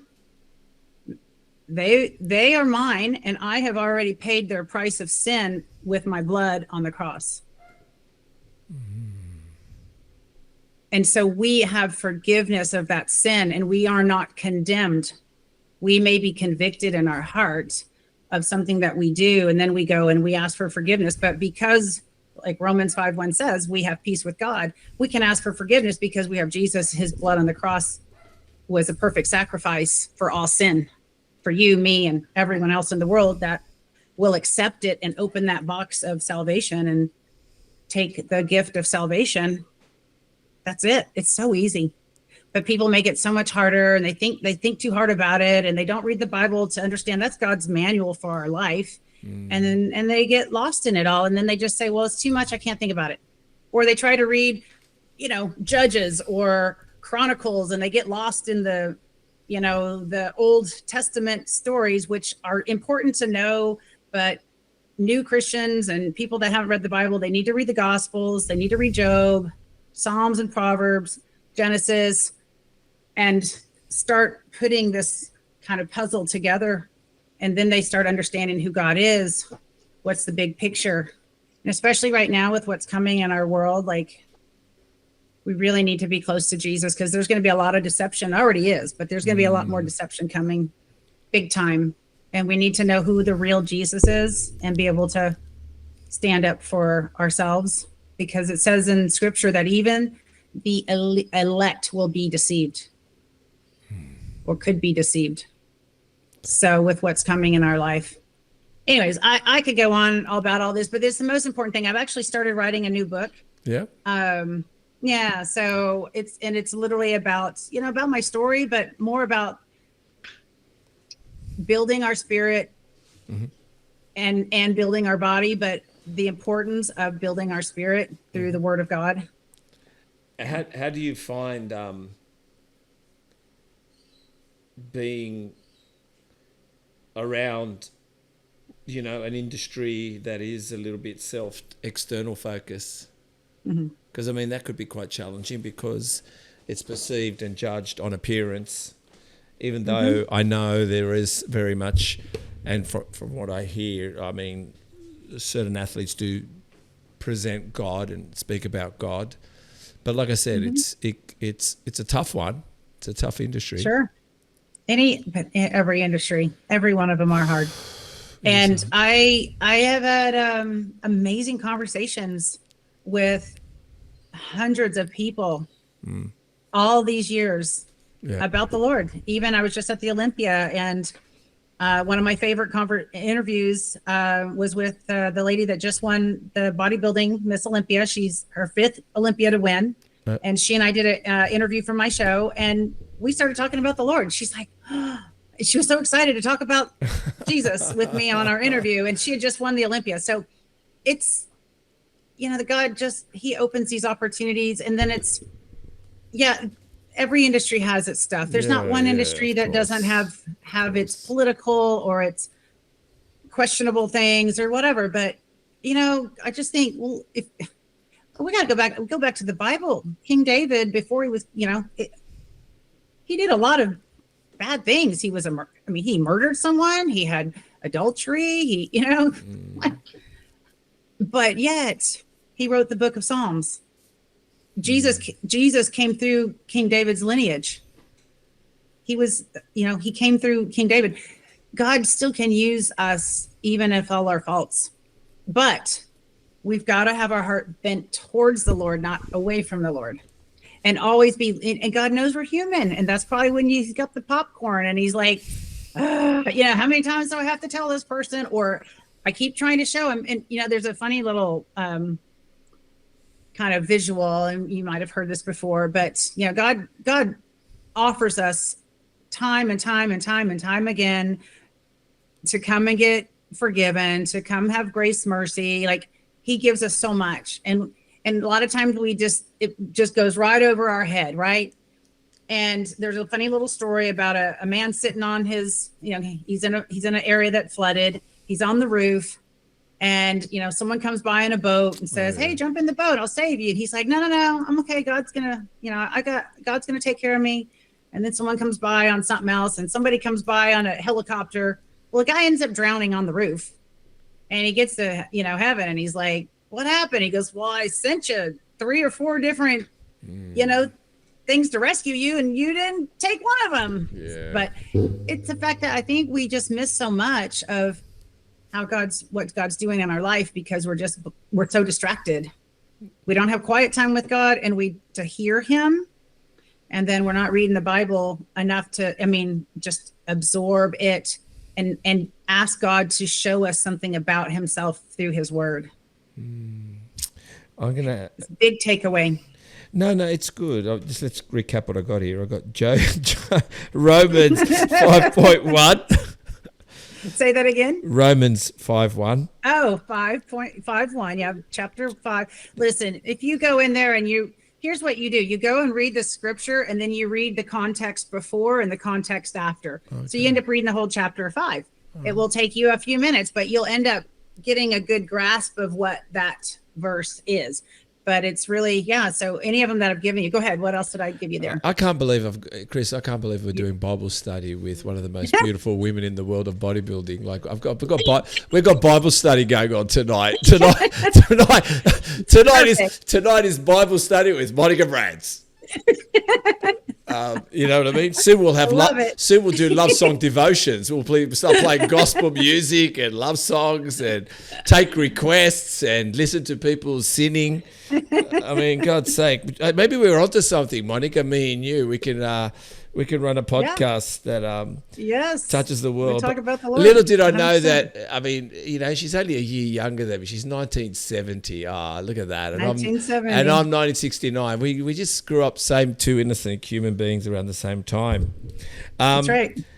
James, Matthew, Luke, and John. Yeah, is that right? So James, so the book of James is all about walking through trials and tribulations. Mm-hmm. So again, it's maybe 5 chapters, mm-hmm. and you're going to be blown away by James.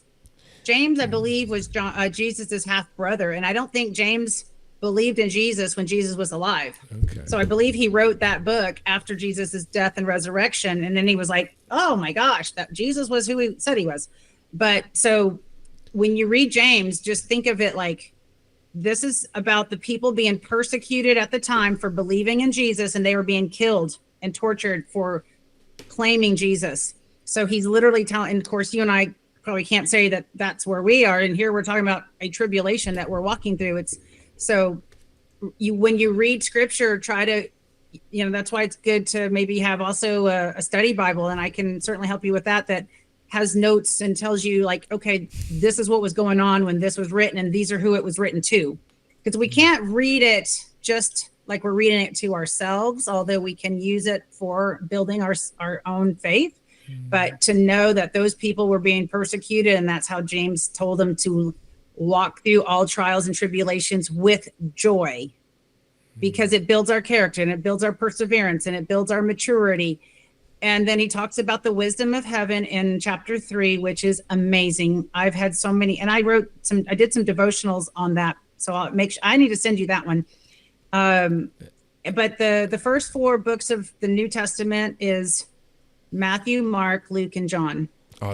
Matthew, Mark, Luke, and John. Luke and John. Oh, not James. Mark. Those 4 are called the Gospels of Jesus. So those were all written about Jesus's birth, mm-hmm. his ministry, his mm-hmm. death, and resurrection. And you'll find all 4 of them have similar stories, and some have something a little different. So one, talks about this a little differently. 4 people that have the same concept and experience, but they're going to write about it something a little bit different. Just like if you and I both wrote about tonight, I would write what I remembered and you would write what you remembered, and some things would be similar and some things might be a little different, but it'd still be in the same context. So those are really good to just get an idea of who Jesus is. And then Job, J-O-B. Yeah, Job. We've got Job. So we've got Romans 5. He's Job, James. He's in the Old Testament. And Ephesians. Ephesians. E-P-H-E-S-I-A-N-S. Yeah, chapter and then 6. The first and second Thessalonians is wonderful because it talks Jesus about Christ. prophecy. Thessalonians. Jesus okay, Christ. now you just said Jesus Christ. Are you praying? Thessalonians. No, you know what? You're so funny. I hope I'm funny. To follow up with you, make sure you did all this. I got a feeling I got new Christian brothers. I got Monica. What's your husband's name? Brad and Monica are my new Bible study mates. Yes. You know what? I really appreciate praying before the podcast as well. I'm just letting you know that. I'm being sincere now. Like when you said that, that's a standout. Like no one really knows me. But the thing is, I'm trying. I'm really trying. I'm trying a lot. Hey, that's wonderful. God never said you have to be perfect. But he's given us things that we can learn from, like the word. And then the other thing is talking to people like this, right? Like talking about this, like not withholding conversation about it, just brainstorming. It's awesome. Like, and God wants us to. Well, That's how we grow. Well, this is, firstly, every single person that's been on my podcast is a stranger, just to let you know. I have no gym bros. We've not sat and talked about chicken and rice. We've spoke about everything. And chicken and rice has been brought up many times. But the thing is, if I tell you some of the stories that I've encountered, and from abuse to drugs to severity to just you name it. I mean, and your general boring ones too. But I'm just saying myself maybe being boring. But the thing is, I think there's something about, I feel at the moment with Chris starting this channel a year and a half ago, and we're launching podcast 76 this week. 76, I think, this week, which is 76 weeks now, right? Plus, this is a pre-recorded one, so we've got another few in the bag.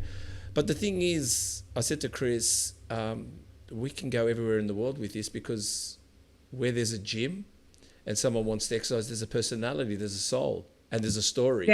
And we've spoken to people that have 800 followers to 1.2 million followers to 2.3 million followers to 6. And if I said to you the person that had 700 followers has probably had the biggest, most popular podcast, you'd be surprised. But like I said to you, I think there's a reason we are physical, the reason we do what we're doing. And I think there's a story to be told, and that's the story tonight with you and me is obviously a very gospel one about Christ. And I don't want to hold back on that as well, because I'm scripted, but you know yourself, we cannot predict what resonates and what works with anyone. We sometimes wonder why it is working.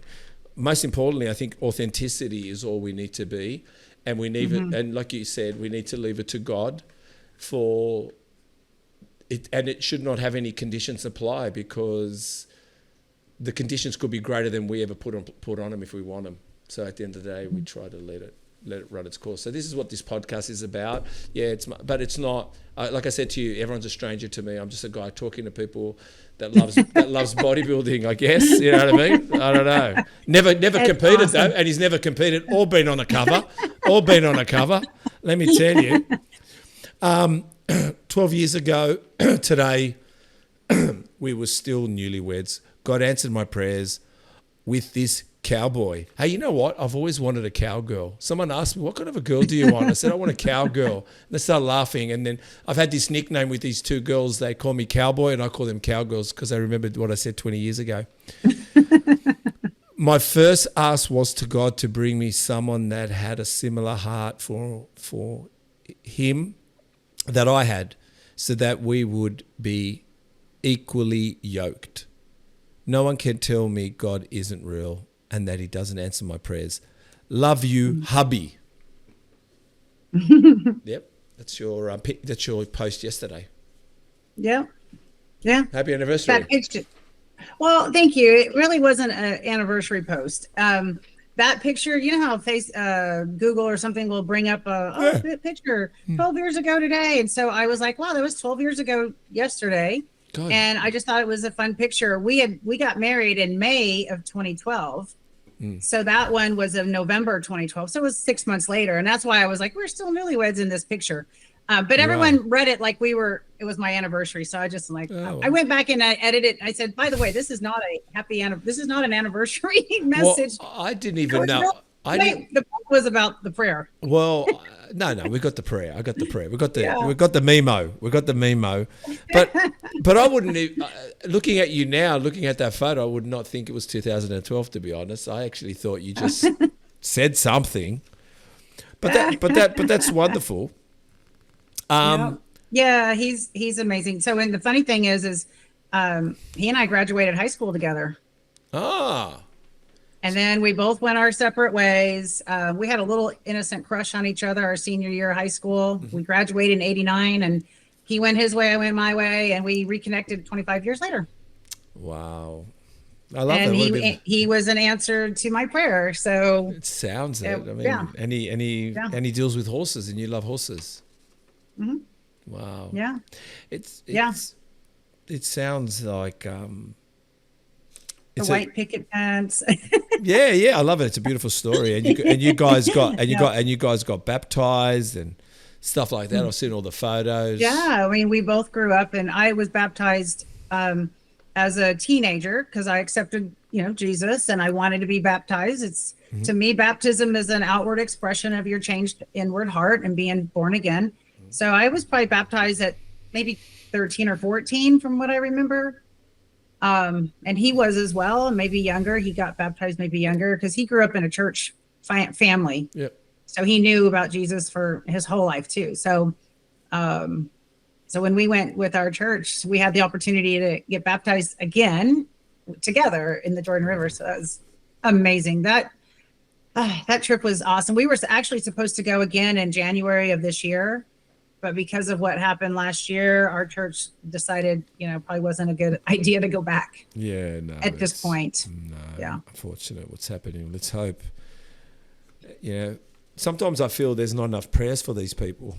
Sometimes we pray for some of the most ridiculous things when we should be praying for peace. So we are supposed to pray for peace, but here's just me again talking scripture. Yes. The peace that's going to come to Jerusalem and to Israel is when Jesus comes back. So we pray for the Prince of Peace to come back. That's prophecy. So are we seeing the barbarians? What? Are we seeing the barbarians? Are we seeing the barbarians right now? Meaning, remember, who was it that Jesus sent in to? Was it the barbarians? What was it? Was there barbarians in the Bible? Was there barbarians? Well, there was Nephilim. No, but what was the other one? There was someone else. There was. Tell me some quickly. Are you talking about the disciples? No, I'm talking about when Jesus sent. I think it's in the Old Testament. When he sent the worst of the worst to go fix some kind of nation, and they said they're worse than us. He goes, yes, and this is gonna teach you a lesson. I think it was.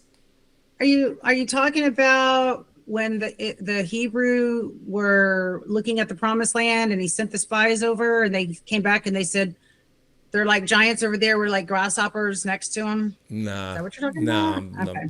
But anyway, something for everyone to think about, for us to connect up again with my Bible study friends and talk about this.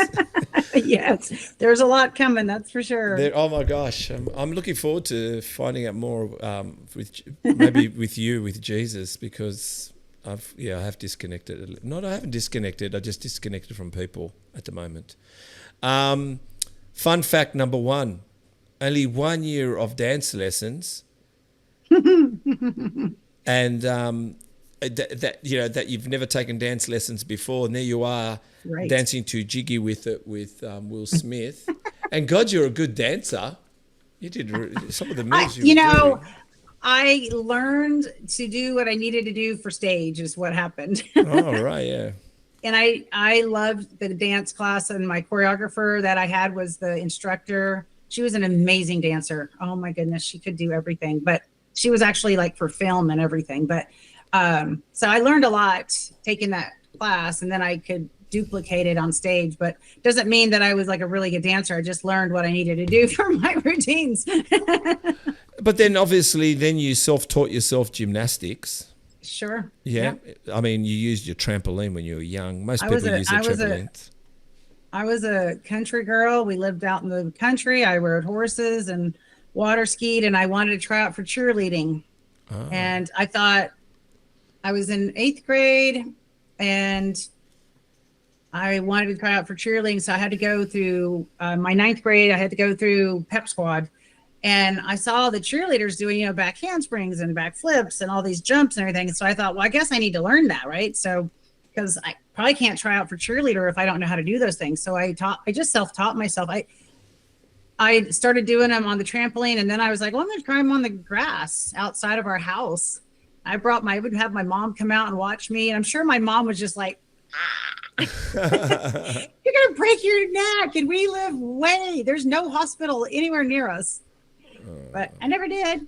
But I had to, when I was in my late 20s, I started working with a gymnastics coach, and I didn't even know how to do a cartwheel right. So he's like, how do you do this? All these other things, but you can't do a cartwheel. So I'm like, I never learned how to do gymnastics. I just learned to do what I thought I needed to do. To be a cheerleader.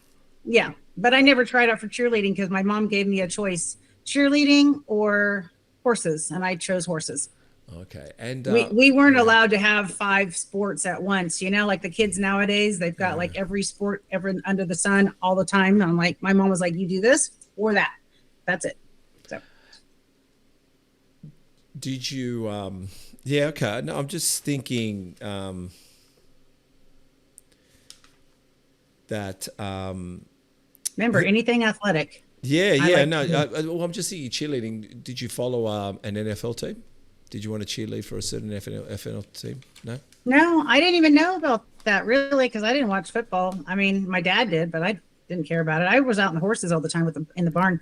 No, I just thought it would be cool to be a cheerleader in high school, and it seems but I never did it. It seems like quietly you like to be an entertainer. Sure. I think so. I think I mean, you've done so much entertainment, and you've got a podcast, and you've got this big smile, and you talk. I like hosting things.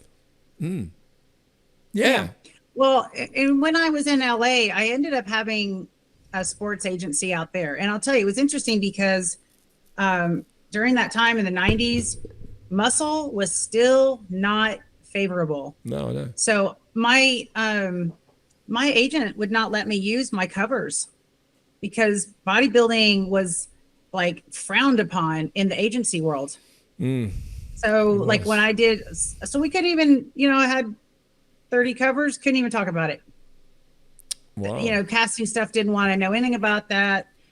So it was interesting. I got a couple, kind of commercial things back then, but I was traveling so much for the industry that I just wasn't in LA much to go to classes or do auditions. Like it just wasn't there. I was gone all the time. And then if I was competing, then like I didn't want to go do anything outside of getting ready for the show. So it was, it was very specific what I was doing. So, nowadays muscle is quite accepted. Oh, it's everywhere. Muscle's everywhere now. Muscle's completely everywhere. Different. Yeah. Fun fact 3, you came first ever IFBB Fitness International, and it was held at the prestigious Arnold Classic. And I believe you came second overall. Is that correct? Right. So the first IFBB awarded competition was the Tana that I won in 95. The Tana. So I apologize. Yes, and, the Tana. Yeah, and then I ended up doing the first Fitness International was that 197. Yeah. That was the first IFBB international show for that show. Yeah. If I don't say it throughout this podcast, I'm very proud of you. Thank you. Honestly. You did amazing. You did amazing. I'm just looking through my notes because we spoke a lot. We've probably covered a few things in my notes, Sure. Oh yeah. I mean, you kept sprinting part of your training for 25 years, even to purchase spikes. Yep. What, you never had spikes when you were sprinting? I mean, you would have had them as you were young, didn't you? No, I had them when I was young, but I got them when I started competing in the Masters in my 40s. Do you know, I got spikes, by the way. I told you I sprinted, so I've got spikes. Yeah, I've got spikes. There's grass spikes, and then there's whatever you call it, cement, tarmac, whatever spikes it is. They're different length. Yeah, I didn't ever have any. I never had any spikes unless I was going to compete. Like it's not something that I practiced in really. But yeah. Okay, yeah. I love track. Love it. Yeah, you traveled to Porto Alegre in Brazil. Porto Alegre. Right? Brazil, yes, in 2013. Yes. And that's when I did the WBFF Yeah. and the World's Masters track meet. That was that month apart of those. 2013, USATF Masters Track, All American Awards. 1, 2, and 4. I did the 100, 200, 400, and then I did the 4x4 relay and 4x1 relay, and that was fun. What was your favorite? Awesome. What was your favorite race? What was your favorite race? Well, I started really appreciating the 1 and the 2 because I learned how to do the start. I got stronger in my start because the 100 and the 200 are like, you can lose every time if you have a horrible. You could be the fastest person but have a horrible start. Yeah. So you never, right? So I gained appreciation for those 2 because I learned how to do my start. I got a lot stronger in it, and I learned how to have a dynamic start. So that increased my time. So I appreciated those 2 more. But that 400, it's like, I love and hate it all at the same time. Like, I make myself, like today, went and did 4 of them, 400s, but I do it because I know how good I feel on the other side of it. I tell you what, it's the only time I ever felt like vomiting when I sprint. Oh my God, it's really hard. You know what's worse? Never felt that way. No, I have. Have you ever done the one where you do 100-meter sprint and then you walk to the next line and then you finish with a 300-meter sprint or something like that? There's so many of that kind of stuff. And I remember Roger telling me, "Don't walk that quickly to the line, mate. You're not ready." Yeah. If I was you, I'd slow it down because you think down. you just want to get over and done with. But I found with sprinting, and again, I'm not a sprinter, but I found with sprinting, it's a bit like life. You just never know when you got the right flow going. When you get there, you think to yourself you ran slow and it was your quickest time, and then when you think you've run fast, it's actually your slowest time. You go, what the hell happened? Excuse me, it's a bit like life, Chris. It's a bit like life. You're right. You're right about that. Because I remember some of those where I would get done with the race, and then I'd be like, I felt terrible. I felt so slow. And then they're like, you just got a PR. For me, right? Yeah, of course. A PR for me. And I'm like, really? Yeah, okay. It's like life. Like, what happened? I didn't try hard. What are you talking about? I worked my butt off. What? Is this the return on investment? This is crap. I know. So, 1995, first ever IFBB professional athlete. Is that where you're talking when you came first, correct? And then IFBB Fitness Olympian champion, 1998. That's this one. Wow. That's this. Yeah. When everyone competes, this is what they want. Yeah. Everyone that competes, this is what they're trying to get. I got one. I got one. Well, I got a lot of other seconds and thirds and all that, but I got one of those, which is pretty amazing. God allowed me to have that. Well, let me say, Wendy was on a podcast with Sean Ray, and they spoke about Samir Abusive. Benir, yep. Yeah, Samir. And Samir. And they were talking about how what kind of a physique he had, and full body, belly muscles everywhere, like like beautiful, correct. But I mean, he's competed many times, but he turned up that one time, and Sean Ray said it just takes one time. Yeah, one time. You're the best in the world. I mean, how many?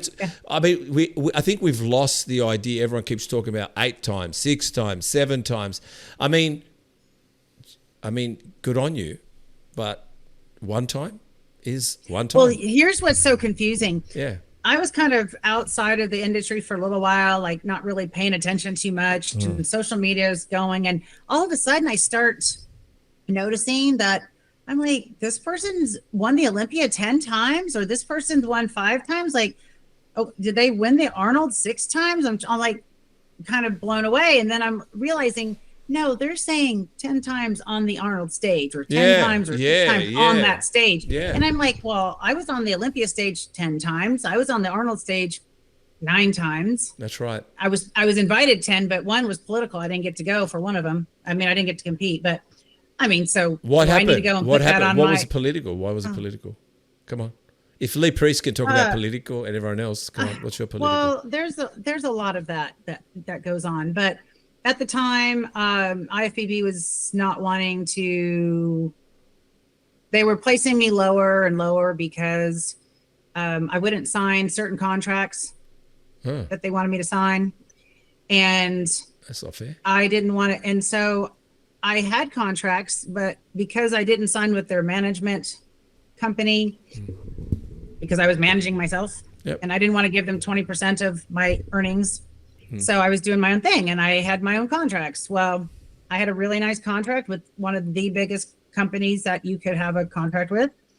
They were the biggest company at the time in the industry. And I went and got that job by myself. I called the owner and I said, "Yeah, I got Ronnie Coleman. You need a female," because they didn't have any females. And so I was the first female to be endorsed in that company. But anyway, so IFBB kept placing me lower, lower, lower. And then I got invited one year while I was signed with that company. And they said, we don't think it looks good for you to get on stage and not place in the top. And so we don't want you to compete, because if they place you lower like they're doing, then we think it degrades your benefit to our company. So that was a political thing. So I didn't compete, but I got invited. So like you said, though, I'm not going to go on my social media and go, well, I've been on stage 10 times in both of those shows. Well, I've been to both of those shows 22 times. Should I go put that 22 years at each show, working each show, Which confused me, because I see it is six very times Olympian, 8 times Olympian, 3 times Olympian, 12 times Olympian. And I'm thinking to myself, I mean, they just show a trophy. They don't show. Some people do put their placings. Some people write what their seconds, thirds, and fourths. It's marketing. But it's a marketing thing. But it is marketing. But the thing is, but it's kind of fake. But I think, but I think, look, I mean, Chris told me as well, if anyone puts pro at the end of their name, they're on my podcast. So even if it's a cleaner, they're an Olympian cleaner, they clean the stadium, and I'm a pro, I'd get them on because they're a pro. Everyone with everyone with the status of pro comes on the podcast. But the thing is, I don't know. I just feel that. I suppose you're right, but just something I was talking about. I just mentioning Samir. What does it? It's sad because at the moment, people are winning Olympia once, and because they don't win it the year after, we think, they weren't good enough. And I think it's because of these 8 times in a row, number one, 7 times in a row, number one, 6 times. Don't you think it's starting maybe? I don't know. I'm just asking the question. And tonight the question comes to mind. Don't you think we're forgetting that even if you win it once, congratulations. Congratulations. Yeah. That's all that matters. Yeah.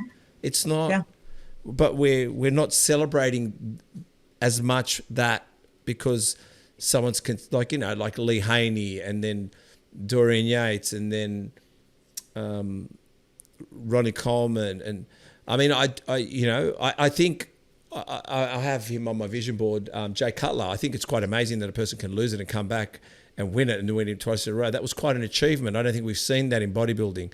And I think it's quite an achievement with Jay Cutler. I don't know him personally, by the way, so I'm not here to, but it just, what I'm getting at is, and, C-Bum winning it that many times, great marketing, but just someone to win it, it should be celebrated in a similar fashion to, I'm just saying they should be, but I don't think it matters. What matters is, wow, it's now, it's this year. Congratulations. And every year's a new year. But yeah, that's what I think anyway. WBFF. You went to the other side, apparently. I did. What was it like going to the other side? What was it like going to the other side? Yeah. Well, it was awesome for me because I didn't have the same judges that were unhappy with me. Yeah. I mean, there were some things that I didn't want to do back in 1997 that I had been told, if you do these things before the Olympia, it'll look really good for you. And it's not time or place right now to get into all of that, but there's a dark side to this industry that is lurking there still. I could ask the questions, but I will leave that to you now. Okay. Yeah. Well, it's just, I try to stay really positive, but go for it. and we'll just say that I didn't want to sign any contracts that I didn't want to sign. Yeah, of course. Yeah. And so there was consequences of not signing those contracts for my entire career. Which is unfair. True. And at the very end there, they just, they were tired of having me on stage and fan favorite and all of this. And so they started placing me lower and keeping me out of the top 6 so that they couldn't talk about me in the magazines, because they only talked about the top 6 in the magazine. There's so many interesting little weird stories, but I try to stay on the very positive things. But going to WBFF was awesome. For me, I had a new kind of outlook on something new I wanted to do. It was a different organization that was doing well and giving IFBB a run. And the thing is nobody leaves the IFBB after 15 years and does anything else. So it was different that I was able to go do that. Well, then they started trying to kick me out of IFBB shows. They didn't want me around. It was like, it's tough. But I had contracts with sponsors that I had to go and do. And, they gave me a hard time because I got invited to different countries to make guest appearances that weren't IFBB regulated shows. And they have in their contracts, as an IFBB athlete, you're not supposed to go to any other shows that aren't sanctioned by IFBB. I'm like, well, I wasn't competing. I was getting paid as an IFBB competitor to go make an appearance in, Argentina or South Africa, but Austria. Like I did appearances all around the world, and IFBB gave me a very hard time about it. They didn't want me doing that. And I'm like, this is how I make money. But some of the heads had changed, and so things just started changing over the years for me. And because I was kind of the rebel and I wasn't signed under their specific contracts that a lot of the girls were signed under, I just did my own way. And then I left that and I went to WBFF, and that was really for me. It wasn't necessarily because I wanted to go compete. It was like for me to do something where I didn't feel like I was going to get, that I had a fair shot. Yeah, I know you went well too, didn't you? Yeah, I did. I won 2 shows, one in 2010, one in 2013. And I was in incredible physique. And, I had, I had a lot of people saying that I had an old physique in IFBB. The judges were saying, oh, her physique's getting old. So, for me to go and do well and be able to prove that, no, it wasn't me. It was y'all didn't want me to do well.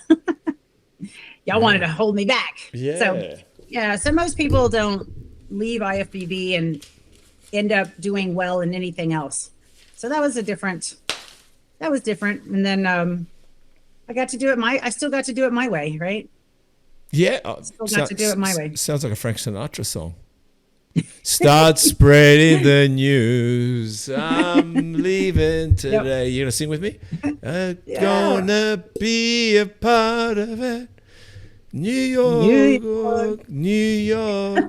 don't really know I don't think it's that song. I don't think it's that song. No, it's this one. I think it's I did it my way. Yeah. They told me not to go on stage. They told me not to dance. They told me not to prance. So they tried to kick me out. I even had photographers that I had shot with, and they were not allowed to talk to me at the expos because they would get kicked out of the press pit.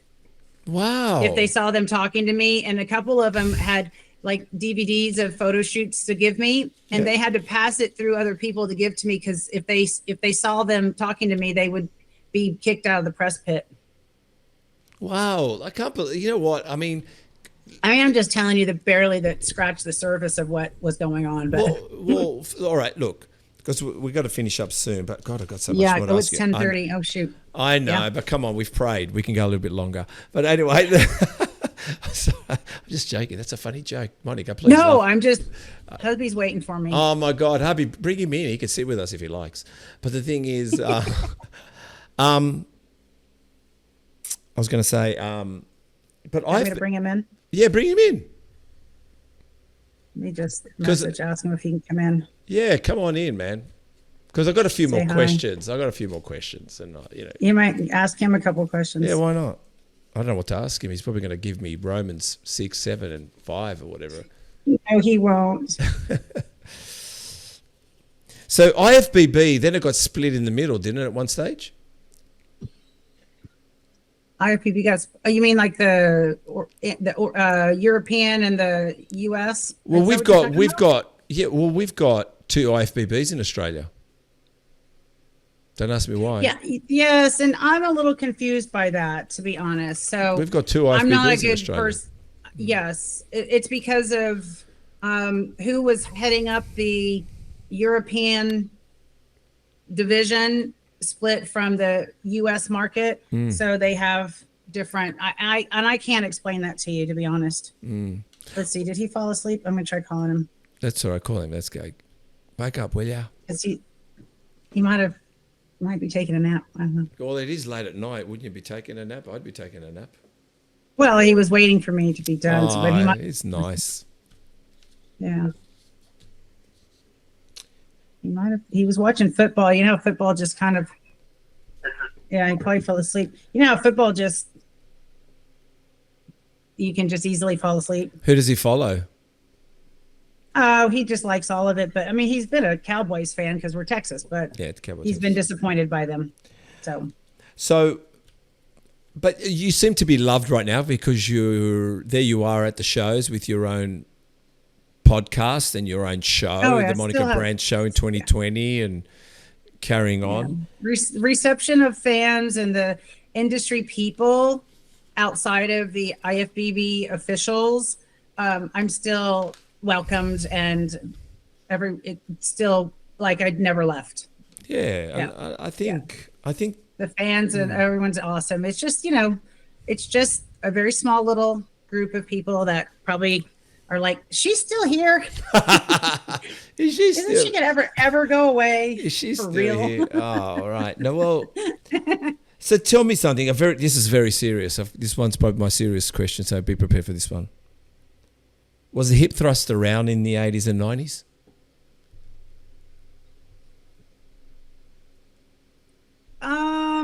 Not like it is now. Yeah, I'm just asking. No, not like it is now. Mm-mm. Yeah, the hip thrust is like making Everywhere. waves everywhere.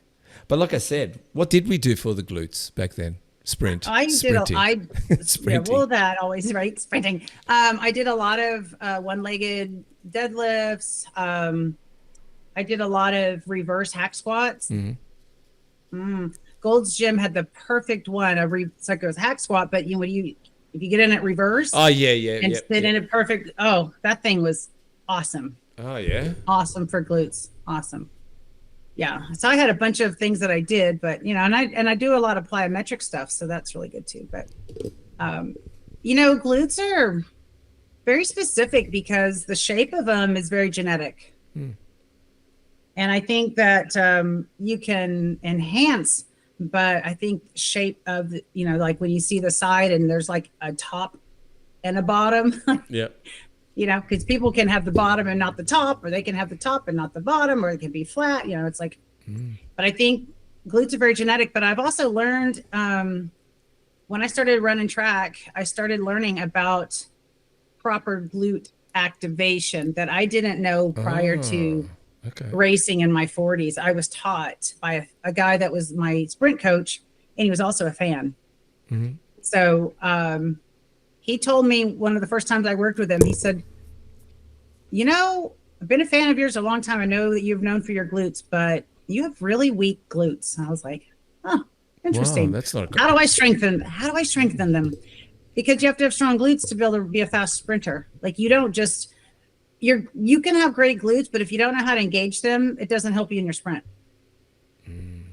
Well, learning how to engage them and use them is tremendous. It can revolutionize your start, the different phases of the sprint. Like once you know how to use them and really engage them correctly, like on every stride, it's incredible. It's funny. Everything sprinting's from behind. How far your arms go back, how far your legs go back in a way, and you said your glutes. So there's a lot of things from the rear that makes you like pushing through, being fast.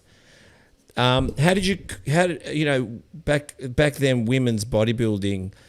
there was a stage where it got too big at one stage, and didn't they take it away from the stage in a sense with male and females? Wasn't there a moment it all kind of, it wasn't there at the Olympia anymore? Is that true in what I'm saying, or am I getting this wrong? Was there a moment where You're talking about bodybuilding, not fitness. No, bodybuilding. Because because it was only, because I'm going to get to my Fitness next. is always fitness came in the early 90s. Yes, but women's bodybuilding started in the 50s. Yeah, but 60s. What I mean is, wasn't there a point that women's bodybuilding got its stepped away from the male competing together? They had their own competitions because of something of whatever it was. Were they getting too big, or there was a moment where they separated it? Well, a lot of it just was that. Yes, it was. They had women's bodybuilding and they had fitness, and then they had all the men's bodybuilding. And so, I think that there was a time where they did separate it some, and it was just because I think there wasn't the hunger for it from the industry. Yep. And I don't know, it's they bringing back in some of the women that were more attractive. Like, I don't really know. But it is back now. And it's back now, of course it is. Yeah, yes. And of course, then they've got the physique and wellness, and there's so many opportunities now. What about all that? What about all those divisions? When you see, that's it. It's like when you see all those divisions now, which division do you think you'd, besides fitness and figure, like, is there? Well, I'm not bikini, that's for sure, and wellness potentially. If I had been in my, when I first started, I always had my lower half was always more muscular than my upper half, right? So that's kind of the look for wellness. So if I had trained for wellness back then, maybe that would have been it could have been a look for me. But, I had to really work on keeping my lower half from getting too big and my upper half catching up to my lower half. But, probably from sprinter body, I had a lot of muscle in the legs. You did. But I mean, I don't know. I mean, I still, as far as if I had to get back on stage right now, I mean, I'd love to be able to do a routine again, but that's not going to happen. You never know. You never know. No.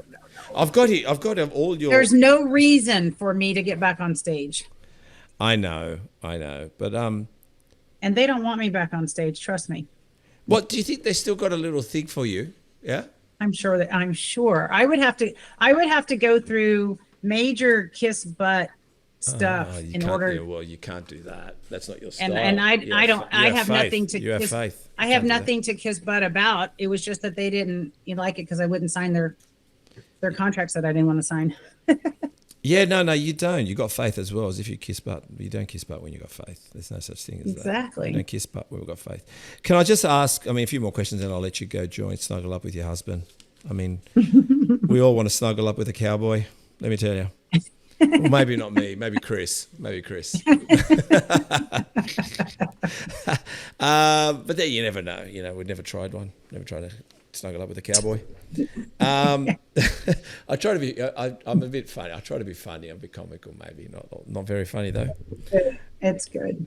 I need to ask you about, and I'm not asking you to disclose anything about PEDs and how it's now quite an open dialogue at the moment. Like, it's so openly spoken about, where it was a bit taboo back then, and when we hear the stories about back then, it was a little like everyone, there was some trial and errors, but most of the bodybuilders that speak about it, Dorian Yates, Lee Priest, I'm assuming, they're openly talking about it to tell people of it not being an excess as what it sounds like today. But it just seems like that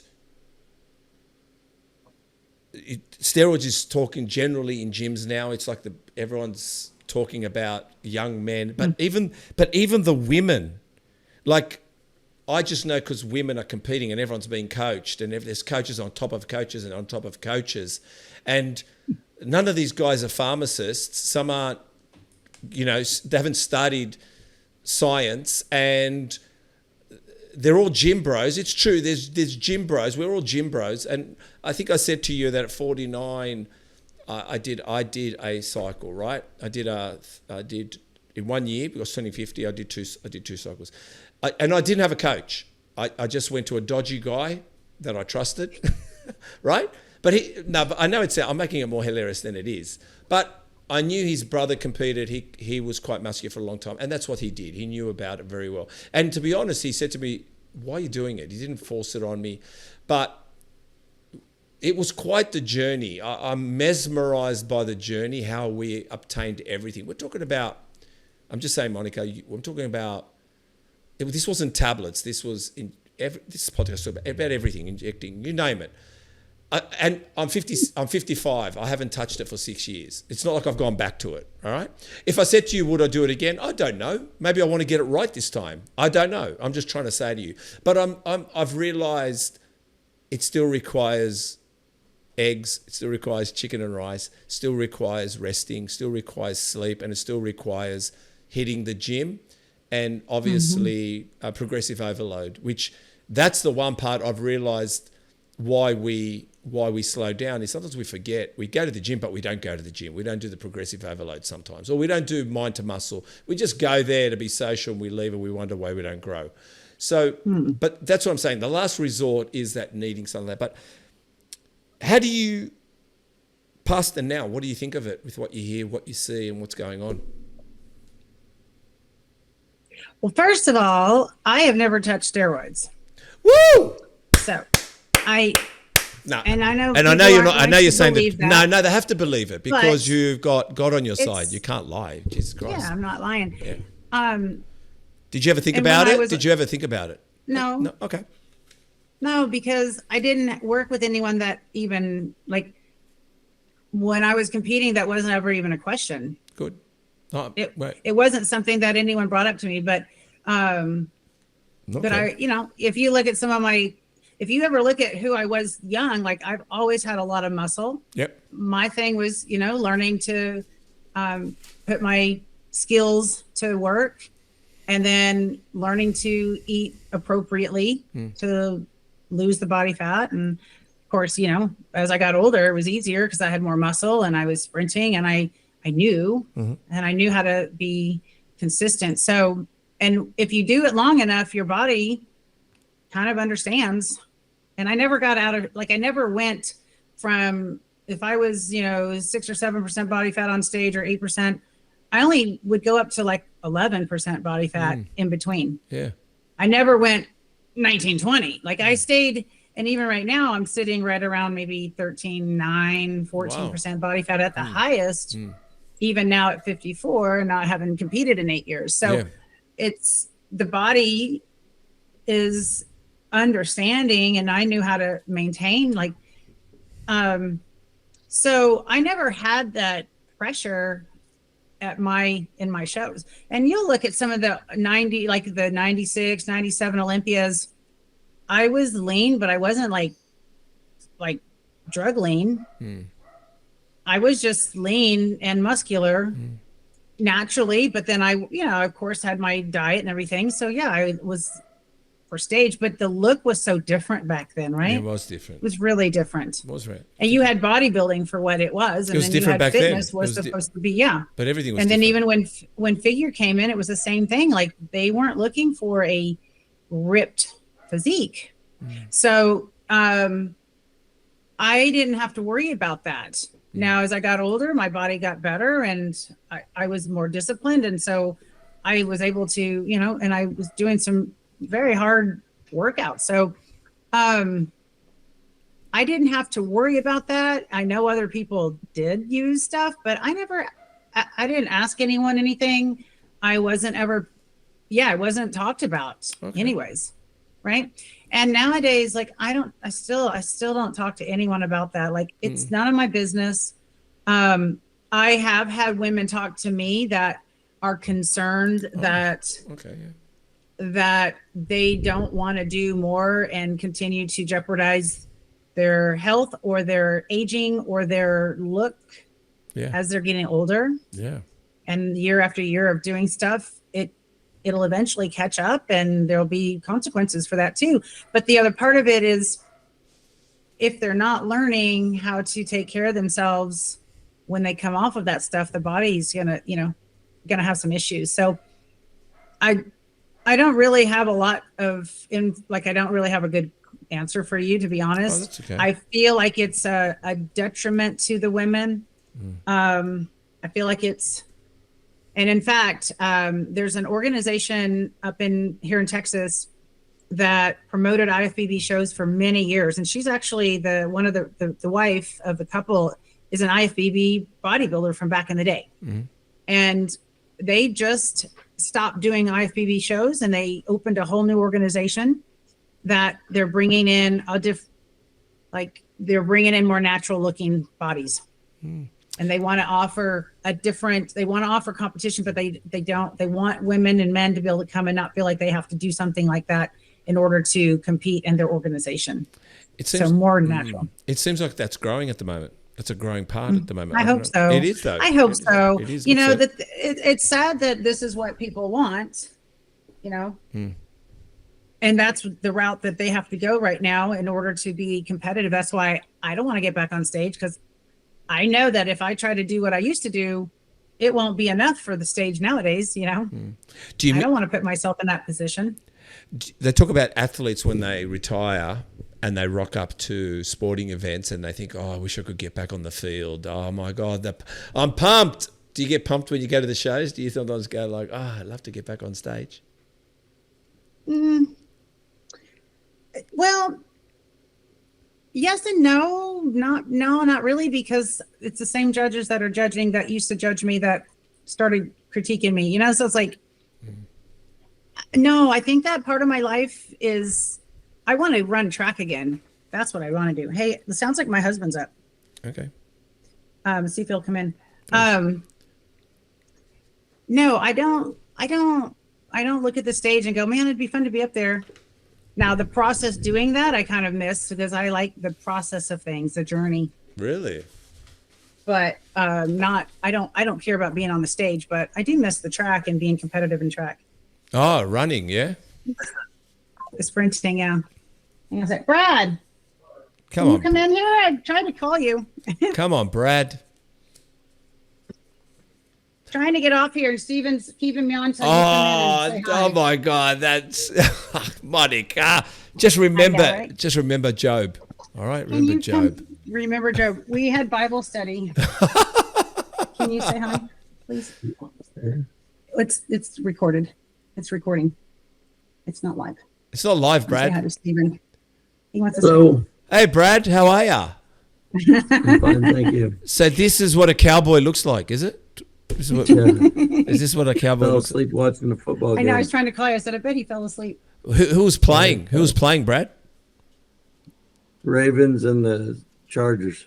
And let me guess, your Cowboys? Yeah, unfortunately. Unfortunately, why would you say that about your team, buddy? Because they're very disappointing. How long have they been disappointing for? Because once upon a time, there was an era that they were just the star team, wasn't it? Since 1995. Oh, my God, that's a long time between drinks, mate. It's a long time. Jeez, yeah. I know. Hey, Steven, yes. Tell him what we talked about mostly. Romans 5.1, Job, Mark, Matthew, Luke, John, Ephesians chapter 6, Thessalonians. Get your act together, Steve. You're not following Jesus close enough. Very good, man. Yeah, no, I was telling her. I mean, she got me crying. I cried. You probably know about that, Brad, too. Don't know. Crying. I started crying, mate. Every day. Every day. I feel your pain, Brad. No, she's wonderful. Sir. Yeah, no. So we just spoke. I think, Chris, would you be right by saying a third of the podcast was over Jesus? More than a third. More. I told them that we prayed before we got on, before I came on, and he prayed for it. He's like, that was awesome. That got me. So you prayed for the podcast. Yeah, that got me, man. That got me. Well, he brought it up, and then I'm like, oh, here we go. Let's talk. Let's talk about the Lord. Yeah, I'm struggling I love Jesus that much and God, but I'm struggling bad with it at the moment. I can't. I feel very alone at the moment. I don't really have anyone to talk to about it. So I'm just trying to navigate. I'm sorry to hear that. Oh, look, thank God I have God. That's all I have to say, because I don't feel alone, but I am alone, but I don't feel alone, if that makes sense. So it's just, it's just the way it is. Sometimes God allows people to be in our life for a moment or a season, a reason, and a life or a lifetime. And sometimes sometimes he takes people away or allows them to go away in order to get hold of us too. So, and then I'm just kind of throwing out, maybe that you want to grab a chair right there for a minute. No, I need to finish up. Yeah, I agree. And I don't want to keep you too long, because we could go into another Bible study. And I was supposed to be. I know. We could go into another Bible study. And Brad looks like he needs to go to bed too. I don't want to say anything about I'm sorry. I just woke up. No, hey, don't listen. I'm an Aussie, and we're very sarcastic. Don't. You got to take on my Aussie humor, mate. We're just. Very sarcastic. Plus, I got European descent. I come from Greece. My parents were Greek, so I've got European descent as well. And you know, so 2020, you started the Monica Brant show. Is that still going? The Monica Brant show? Yes and no. It's on hold right now, but there's a reason for it, and it'll be. It's very nice to meet you, sir. Nice to meet you too, sir. Enjoy that. I'm sure I'll hear all about it. You will, man. All right, take care. Take care, brother. Yeah. It's here, but it's on hold right now. But I've got 25 Olympia interviews I need to get out, and that's a whole nother deal with a sponsor, and I'm just kind of working through that right now. So okay then. You've got a podcast going, correct? Well, that's what you're doing. That's the show, that's right? The show, yeah. And then I've got the what I call Radiant Living on my Substack. It's a different podcast. Yeah, it's more devotionals. I saw that too. Yeah, REM, is that called REM? REM. No. Okay. No, that's all right. Yeah, I call it Minutes with Monica. Minutes with Monica. That's okay. On Substack, yeah. Okay. And who was your favorite bodybuilder, male and female? Oh gosh. Can be past, present, whatever. Do I have to have a favorite? No. I'm asking you the question. You're the one with the answer. I don't have a favorite. You know, I appreciate physiques, and then of course I've gotten to know hundreds of the industry legends, and I have an appreciation for all of them for different reasons, and a lot of them I consider good friends. And so, you know, I don't know, like Dorian and Ronnie both are good friends of mine. I can call them up pretty much any time and have a conversation with them. Oh, right. Yeah, like all of the guys, right? You know, the older guy, Lee Haney. I mean, Sean. Like, I'm just friends with pretty much all of them. So Samir. You know, so I don't really, and of course, on all the females, like, I don't know. Linda Murray, Corey Everson, like, so I don't know that I don't look at it. I guess I don't look like that. Like, I appreciate their physiques and their they're competitive and all the things they've done, but it's neat. They're friends. So I love it. I can't say I have one favorite. Yeah. And all right, this is the last question before we go over the body. Okay. We're going to go over the body, then we finish. Horses. You love them, eh? Do they really, they do kisses? They really do kisses? Yeah, you saw, right? Do you know they said that there's something about horses that calms a person? Is that true? Is that a rumor? There's something I heard about if you've got anxiety or depression or you're feeling something, you should go sit with a horse or be around a horse. Is that true? So horses have a very similar personality like a dog. Right. Very similar. Okay. Some of them actually probably would like to sit on your lap if they could. That would be hilarious. Yeah. So horses and dogs are very similar. They're very good for therapy. Like, yeah, for very similar. So if you enjoy dogs and petting a dog or caring for one or being around it and doing stuff with it, it's the same. Horses are the same, just they're a lot bigger and you handle them a little bit differently, right? God, yeah. Well, they can't sit on your lap, and you can't take them for a walk. And there's not a big enough poo bag. There's not enough big poo bag. You know what I mean? They do have horses that go into hospitals and visit with people that are maybe walking through different health issues. So there are therapy horses that can go in a hospital. Wow. It's pretty awesome. Like full grown horses, not just the miniatures or ponies or something, but full grown. Wow. I don't know if we do that here in Australia, but all right. Have I missed anything yet? Have I missed anything, Monica? How have we gone? Have we covered everything? We covered everything. I think we've covered pretty much everything. Yeah, we've gone back and forth over all of it. Yeah. You have homework to do. Yeah. So I do have homework. So we're going to go over and if you ever do a faith podcast, you can get me on. I'll sit in the group. If you're doing a group faith, I'll come on. I'll sit with it. In a group. I don't know. I'm just asking. You're going. Yeah. No, well, I do. I do them right now. So maybe we do one and I put it on my Substack. Please, and it's just by all means, you can get me on. Yeah. Yes. Write your questions out and we'll ponder them together. Oh, I feel. Yep.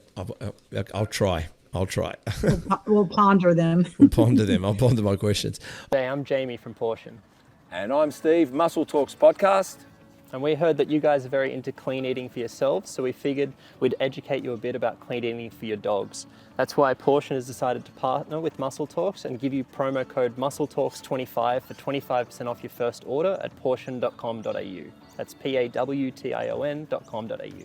And if you continue ordering through Portion, please use Muscle Talks 10, and that gets you with continued orders 10% off. We're quite excited to be part of Portion. I've got a few dogs running around us just as I talk now. So please support not only good eating for ourselves, but I'm sure you want to promote good eating for your loved one, your pet, your dog.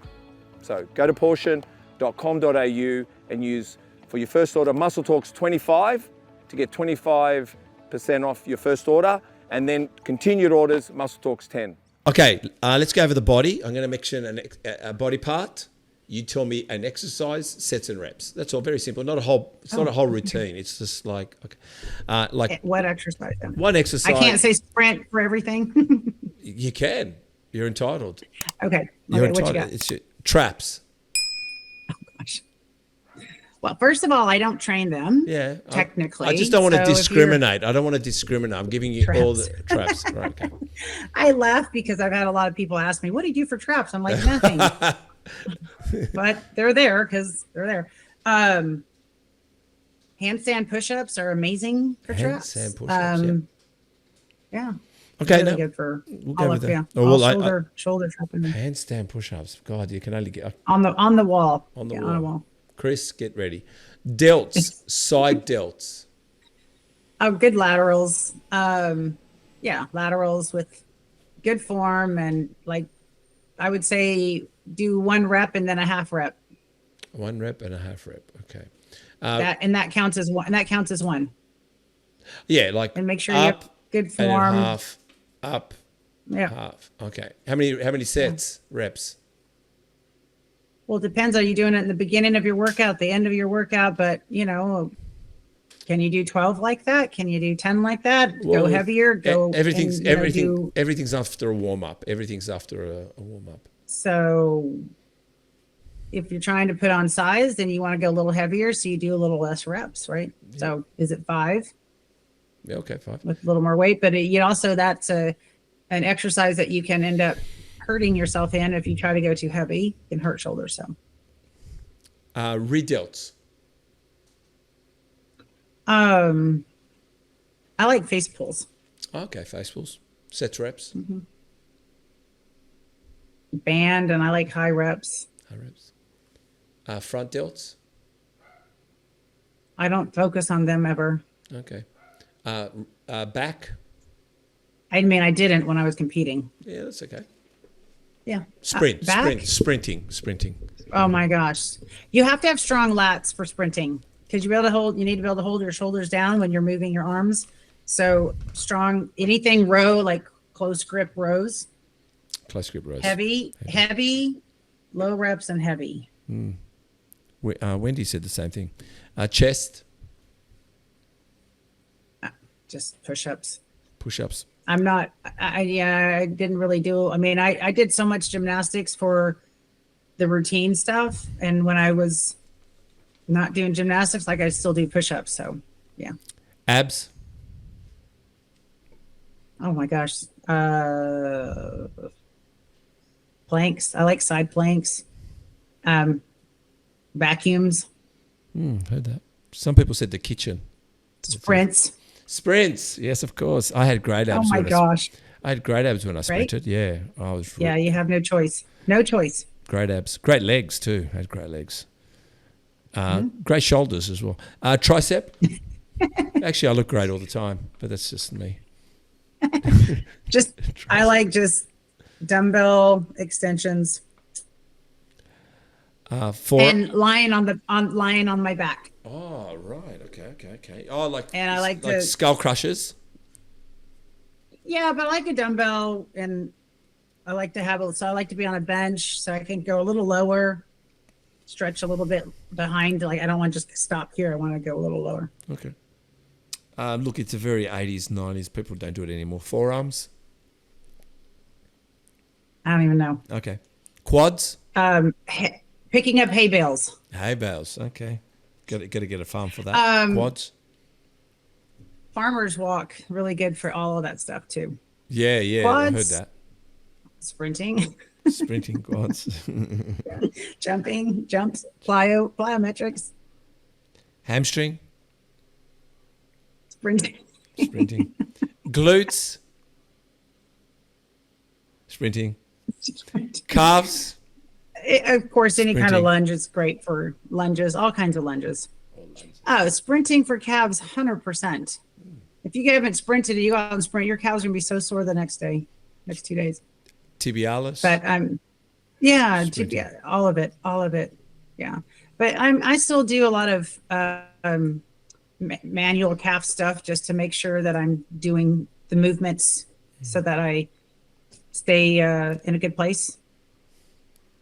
Where can we find you? Where can we find you, Monica? Time to promote. MonicaBrant.com. Yep. Official website. And then I lost my Instagram account, the Monica Brant Instagram. I got it hacked a few years back and it's gone. So now it's official Monica Brant, which had to start over. But why can't you get it back? And then Instagram is not helping. Can we get it back for her, Chris? You haven't got the earpiece on, eh? Monica Brant. Can we get her old account back? What does she need to do to get it back? You don't know? It was in 2020. It got stolen, and no one would ever help me. And no one would ever help her. And then I just gave up. Come on, Chris. Can we help her? Well, just send us what it was called, okay? And we'll have a look. My name. It was just my name. One word, Monica Brant? Mm-hmm. Yeah, Monica Brant. Brant, not with an S, just with a Brant. Instagram. B-R-A-N-T. Well, you know what? It was hacked and stolen. Chris would care not to look at it, but I'm going to make Chris look into it. No, because he's probably he's right. It's probably gone. But if there's a possibility, we got hacked, and we thought we got hacked, stolen, and we got it back because we showed them our IP addresses because it has to go from somewhere. So maybe if Chris looks into it, he might ask some questions with you. I mean, never know, right? You never know. But the thing is, and then someone got banned and Chris gave a bit of advice and they got their account back. So there's ways to do it, but remember there's Karens everywhere. That's why. There's Karens in the world. That means when you talk to someone at IG and that's a Karen, they're not going to help you. Yeah. I'll tell you a tip. I told my kids this, and Chris knows this. When you ring any service department and a Karen answers, the best thing to do is say thank you and goodbye, and then call straight back because you'll get somebody else. It just depends on the person you get. It's always about the person, how far they're willing to go. So if you rang me and I'm having a crappy day and I say, oh, no, and I can't be bothered, no, I can't help you, you'll accept that. But if you call back and Chris answers and he's having a great day, he goes, oh my gosh, let me help you out. So you just got to believe humans are our biggest obstacle. It's the humans. It's nothing more, nothing less. It's somewhere there. They just can't be bothered. But let's have a look at it because I like to help. And if I can help the royalty of bodybuilding, like, as I mentioned, Thanks. Thank you. it'd mean a lot because you did, You never know. you never know. Monica, Yes. God bless Thank you. you. God bless you. Thank you. Thank you. Yeah, thank you. This was really fun. Appreciate it. It was fun. I really appreciate it.